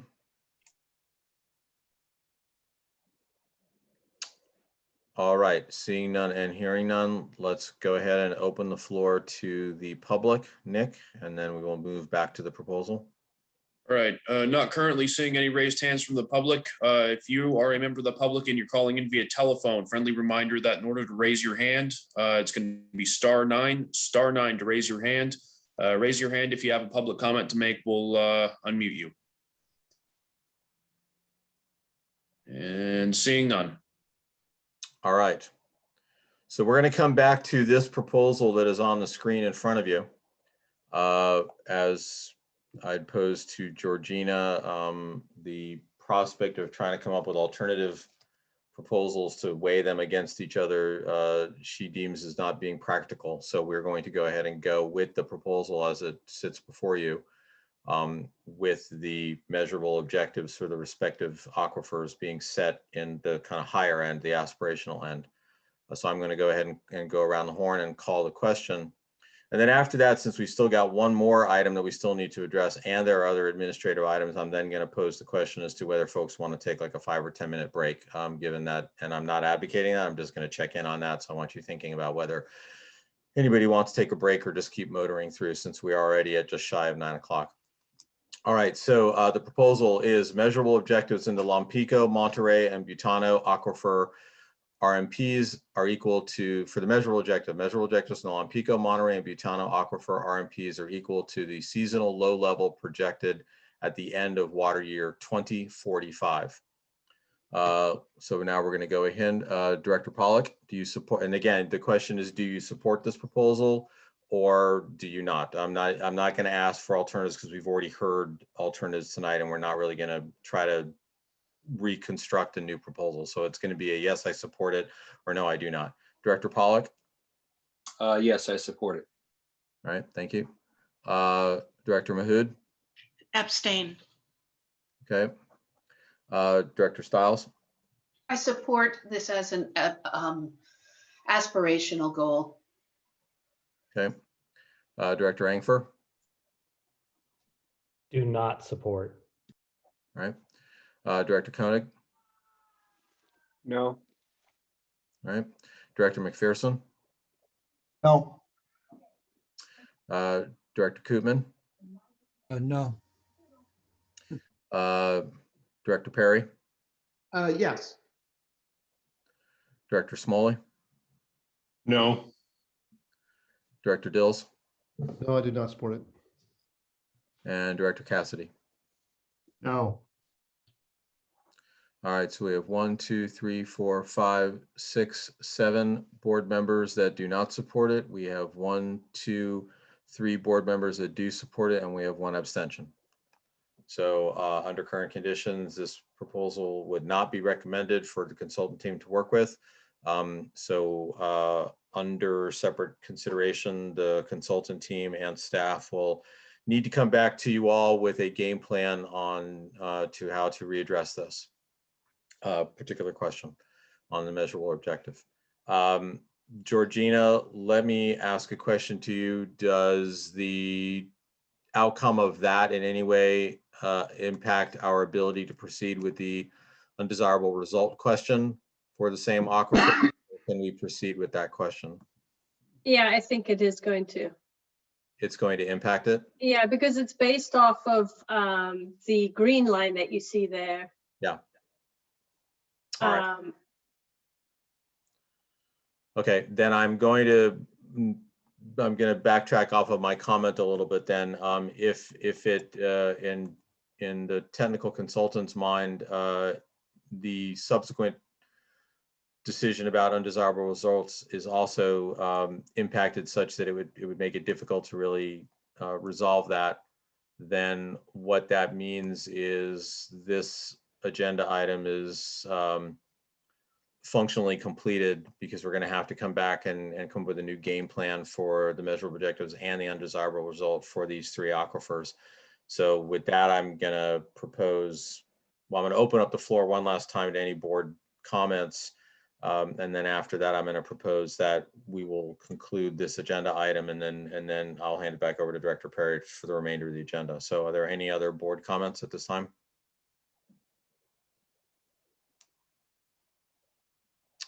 Jack, go ahead, please. Yes, just to be clear, you know, I like the idea of being aspirational, but I feel like I need to be, my starting point to be able to defend this, and I want to, is to be able to start with what the need is, and could be a percent of restoring the groundwater level, or it could be to be able to meet our long-term needs as we're projecting them, but something that's more concrete and defensible, and then I'll feel spending whatever we have to spend to be able to meet those needs. But I just want something more concrete. All right, thank you. Let's go to Ruth, please. I just was going to say, it sounds like this is a big chunk that we bit off tonight, and I am definitely in favor of having more frequent, shorter meetings than marathons. Okay, thank you. I suspect that there will be some other opportunities at the end of the meeting for any further board member comments to potentially that point or any other point. So with that, seeing no other board member comments, and with the recommendation that we would need to table the undesirable result question as well, I'm going to state that I believe this agenda item is concluded, and Director Perry, I hand it back over to you. Okay, thank you, Dave. Thank you, everyone. That was a lot. Okay, now we do have other items on the agenda. If we had kept going, I was thinking of pushing some of them back, but now that we're done with this, why don't we see if we can get some of these done so they get off our plate, because this is the administrative portion that we only do quarterly. So is everyone okay with that? I mean, if we just put it off, it's just going to be biting us in the rear end coming up. Do I get a kind of a okie dokie? Okay. All right. So we have 2.2 fiscal year proposed budget. Receive information. Hi, that would be me, I guess. So I'm going to try to make it easy. It is somewhat of an odd year because the decision was made by this board early on that we have one set of principles, if you will, for the period of GSP development, the upcoming year, fiscal year 2022. Essentially, half of this year is still development phase, and then the other half of the year is we don't know what it's going to be like, because this board has not discussed yet the structure and written what they envision the board should be doing, what this agency should be doing.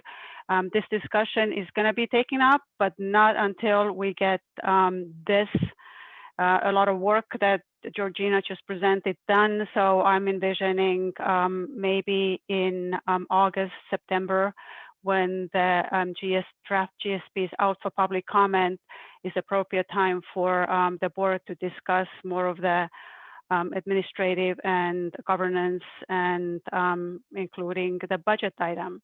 So this is based on status quo, what we are proposing. Rick Rogers and Sarah, Ryan and myself, we met. Those are the staff members from the 3 agencies that are currently funding these efforts. And we were comfortable with calling essentially the whole fiscal year 2022 as a development year, because there is several activities that will need to continue past January point, just to wrap up the grant, for example, and other administrative items. So the expenses you see on page 2.2-3, those are by and large driven by the existing contracts we have or existing agreements in case of administrative services that 2 districts provide, plus a grant administration by Regional Water Management Foundation. We are not anticipating big changes, and the total is $834,800. And what's interesting about funding of that is because we're expecting to receive more than that expense budget from grant revenue. So it's just a timing kind of game. And at the end of the year, the 3 member agencies should actually be getting back a little money from what they have prepaid in the prior years. It is very likely that at the beginning of the year, I've talked to Stephanie Hill, the treasurer, that at the beginning of the year, all 3 agencies might need to contribute something, depending on the cash flow and where we are with our payment commitments. But that is something that we need to work out, and I'm relying on Stephanie on proposing if she would like to see actually some revenue streams coming in and then reversing them later, or how it's gonna get figured out. But I think that is essentially it. So any questions? And this is not a budget approval phase yet. This board will do it in June. This is just gonna open up and see if there's any input or comments, questions from the board and public. Okay. Are there any comments from the board? Okay, seeing none. Are there any comments from the public? Can we open up for any phone callers? Yep, absolutely. One moment. All right, again, members of the public, raise your hand now or anytime if you have anything to say about item 2.2 on tonight's agenda. Again, if you're calling in via telephone, star, and then the number 9 is how you raise your hand. I'm seeing no raised hands at this time. Okay, thank you very much. Okay, let's move on to the consent agenda. Do I hear a motion? Quick note on this, Director Perry, we already have the consent agenda coming up next month as well. We can absolutely push this and nothing will happen. Okay, just saying, we can check the box too, if I have a motion. This is Ingfer. I'll move consent. I second. Okay. Any discussion? Mark? Yes. I do have a question. I Yes. saw the staff is in the process of preparing a draft request for proposal for new monitoring wells. Yes. That part of the consent agenda? No, the minutes are the consent agenda. Oh, okay. I'm sorry. That's okay. Thank you. All right. Okay, any other discussion about the motion by Director Engfer and the second by Director Cassidy? Okay, hearing none. Can I get a roll call vote? Yep, absolutely. Again, this is to approve item 3.0, the consent agenda for March of 2021. 2 items of minutes. Director Engfer. Aye. Director Koenig, Aye. Director McPherson, Aye. Director Cassidy, Aye. Director Koopman, Aye. Director Pollock, Aye. Director Dillis, Aye. Director Mayhood, Aye. Director Smalley, Aye. Director Stiles, Aye. Director Perry. Aye. Motion passes unanimously. Okay, excellent. Okay, now staff reports, and then there we'll get a groundwater monitoring network next steps. Who's going to do a staff report? Oral, Perrette, and Sierra? Yeah, Sarah, are you there? I think we were planning to give you an update on the recruitment of the vacant well owner representative. Yeah, so I can do that really quickly. We put a release out after the last meeting asking for interested parties who meet the qualifications to be the alternate for the private well owner representatives. As you recall, Angela Franklin stepped down. Jeff Koopman took her place, and so now there was a vacancy left for Jeff's old position. So we've received 2 applications, and our committee of Chris Perry, Jeff Koopman, and Eden Cassidy met. Was that this week? Yeah, we met early this week to review the applications, and we've determined that they do meet the minimum qualifications. And so we contacted the applicants and let them know that we provided them each other's contact information and let them know that they have up to 40 days to meet with each other and determine whether they would like to do the self-selection process, which is effectively that one of them would withdraw their application. So they are currently communicating with each other. If they come to a conclusion in the next couple of weeks, we can actually have this, we could have the new person get appointed at the next board meeting. Otherwise, we will bring a recommendation to the board at the May meeting for someone to appoint. So moving right along. Okay. Should I start on the next item now? Are there any questions on? Any questions?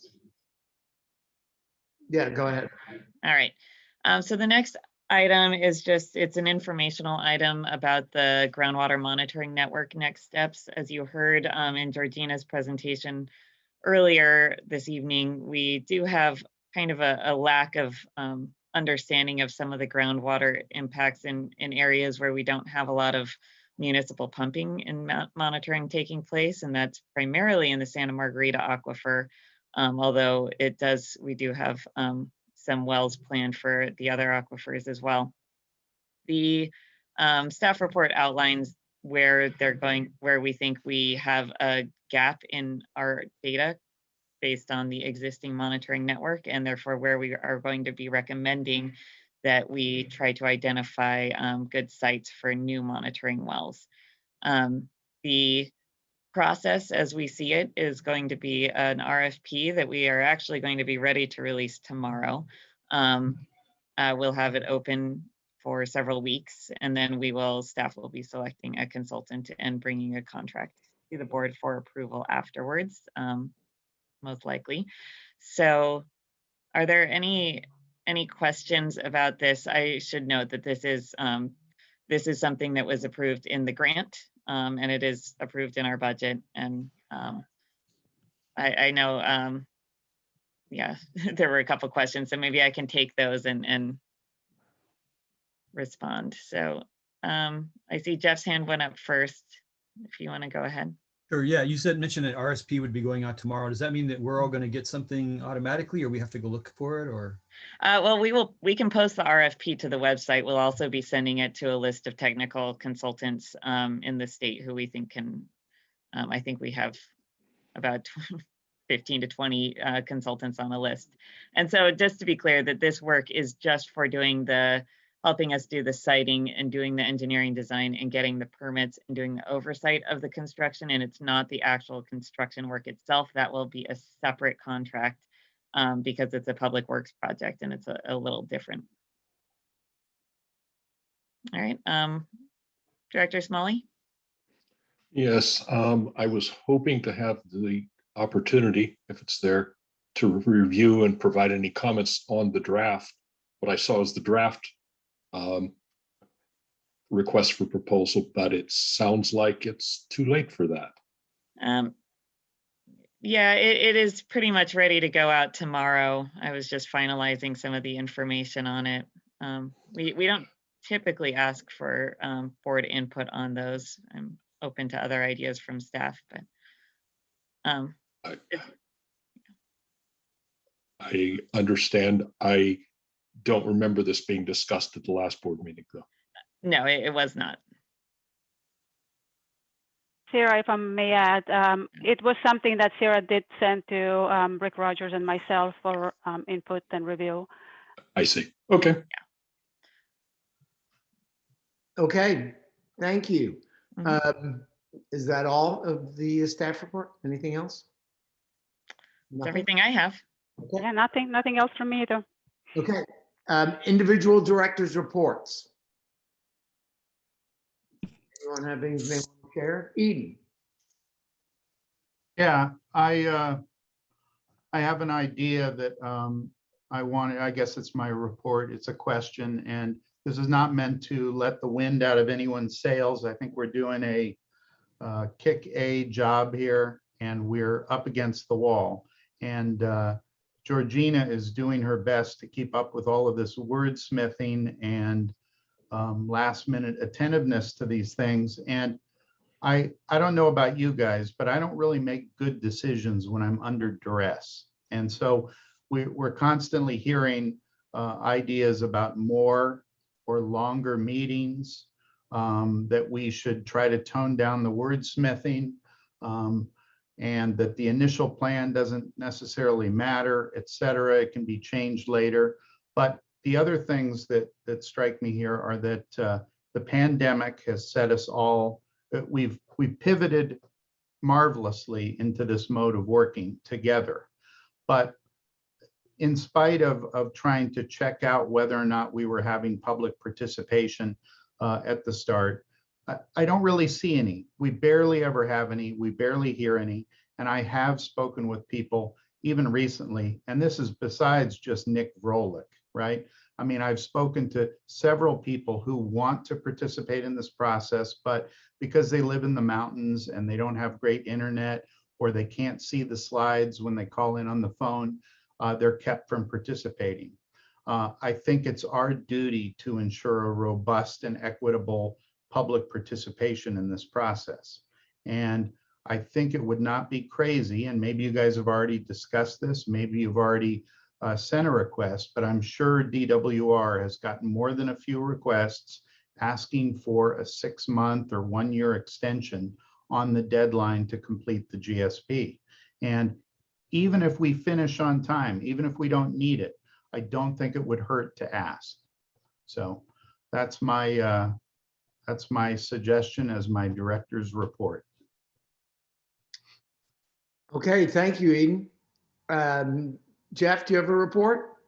Yeah, I wanted to mention that we did the surface water technical group meeting, and I wanted to mention that it went over generally well. And I think one of the things, I think they liked what we were shooting for in terms of, trying to stabilize the aquifer and raise it up a little bit. It would be beneficial. Of course, they would like it to be raised more, ideally. And then I also want to mention specifically that they were really in favor of the surface water monitoring network that is being proposed here in the budget next year, which is a very large item. It's about half of next year's budget, but that was a very important item in their minds, that would really help them to keep track of the water for the endangered species and stuff. So Awesome. Thank you. All right, great. Thank you, Jeff. Jack? Yes, just to add to Jeff's comments, because I was also with that technical advisory group meeting. Yeah, the big next steps we heard about were, as Jeff pointed out, about support for the model from a wide group of folks representing, local, state, federal agencies. NOAA was part of that, and just different representatives of some of the environmental groups. And so good support. And we also heard that there was, of course, we've been hearing about it, but in particular, we paid emphasis to the expanded monitoring network to understand depletion and impacts of pumping and so forth. And so anyway, so what we're doing, of course, is following through as an entire board, but it was a good sounding board to hear support and input from a whole bunch of involved groups. So we are reaching those groups, even if we don't have a lot of folks on our meetings right now. Okay. Ruth, did you have your hand up and then it went down? It went down because Jack started telling who was the they of the interconnected water group. Okay, thank you. Any other directors have a report? I see our facilitator has a hand up. Dave, you mean to have a hand up? No, yeah, I did. I just wanted to speak to what Eden had stated. There is, and I know that some staff people that are on this call are privy to the information. I mean, I am too, but there is a bill that's been brought forward. It's called AB 754 about a potential extension of the GSP filing date. I think there's mixed feelings as to whether it will gather traction or steam. And I just wanted, to be responsive to what Eden had just said. I know that it's out there. It's in the midst of working its way through the legislature. And if there's any other staff members that would be inclined to weigh in on it, on any tracking that they're doing, I just wanted to get it out there as part of the record to be responsive to what Eden just said. Yeah, this is Georgina. I think, I can't remember exactly, but I think that they're going to, it's going to be voted on, or I don't know the right terminology, but in September. By then, we will be in public comment period. So, the general feeling of most people working on GSPs, it's not, I mean, it's good intention maybe, but the downsides are that it's going to come too late and that it's going to make GSPs cost more money. I know that Aqua is they're deliberating. Their legislative committee is deliberating it at Aqua, and I think they're addressing it in April, organizationally, as to whether they wanted to throw their weight behind it or not.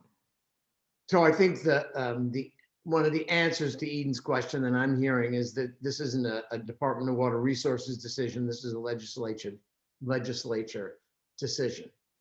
Is that correct?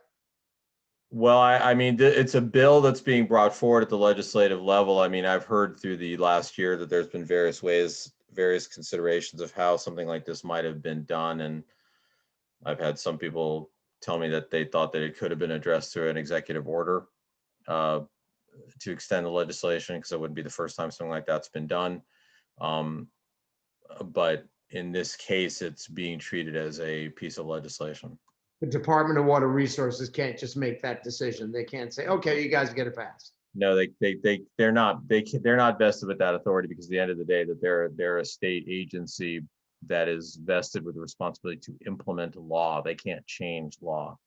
Okay. Only parties that can change law is the legislature or the governor, if the governor seeks to implement an executive order that modifies law. I mean, by example, we are working under modified Brown Act requirements by virtue of an executive order. Brown Act is a law, so that's an example.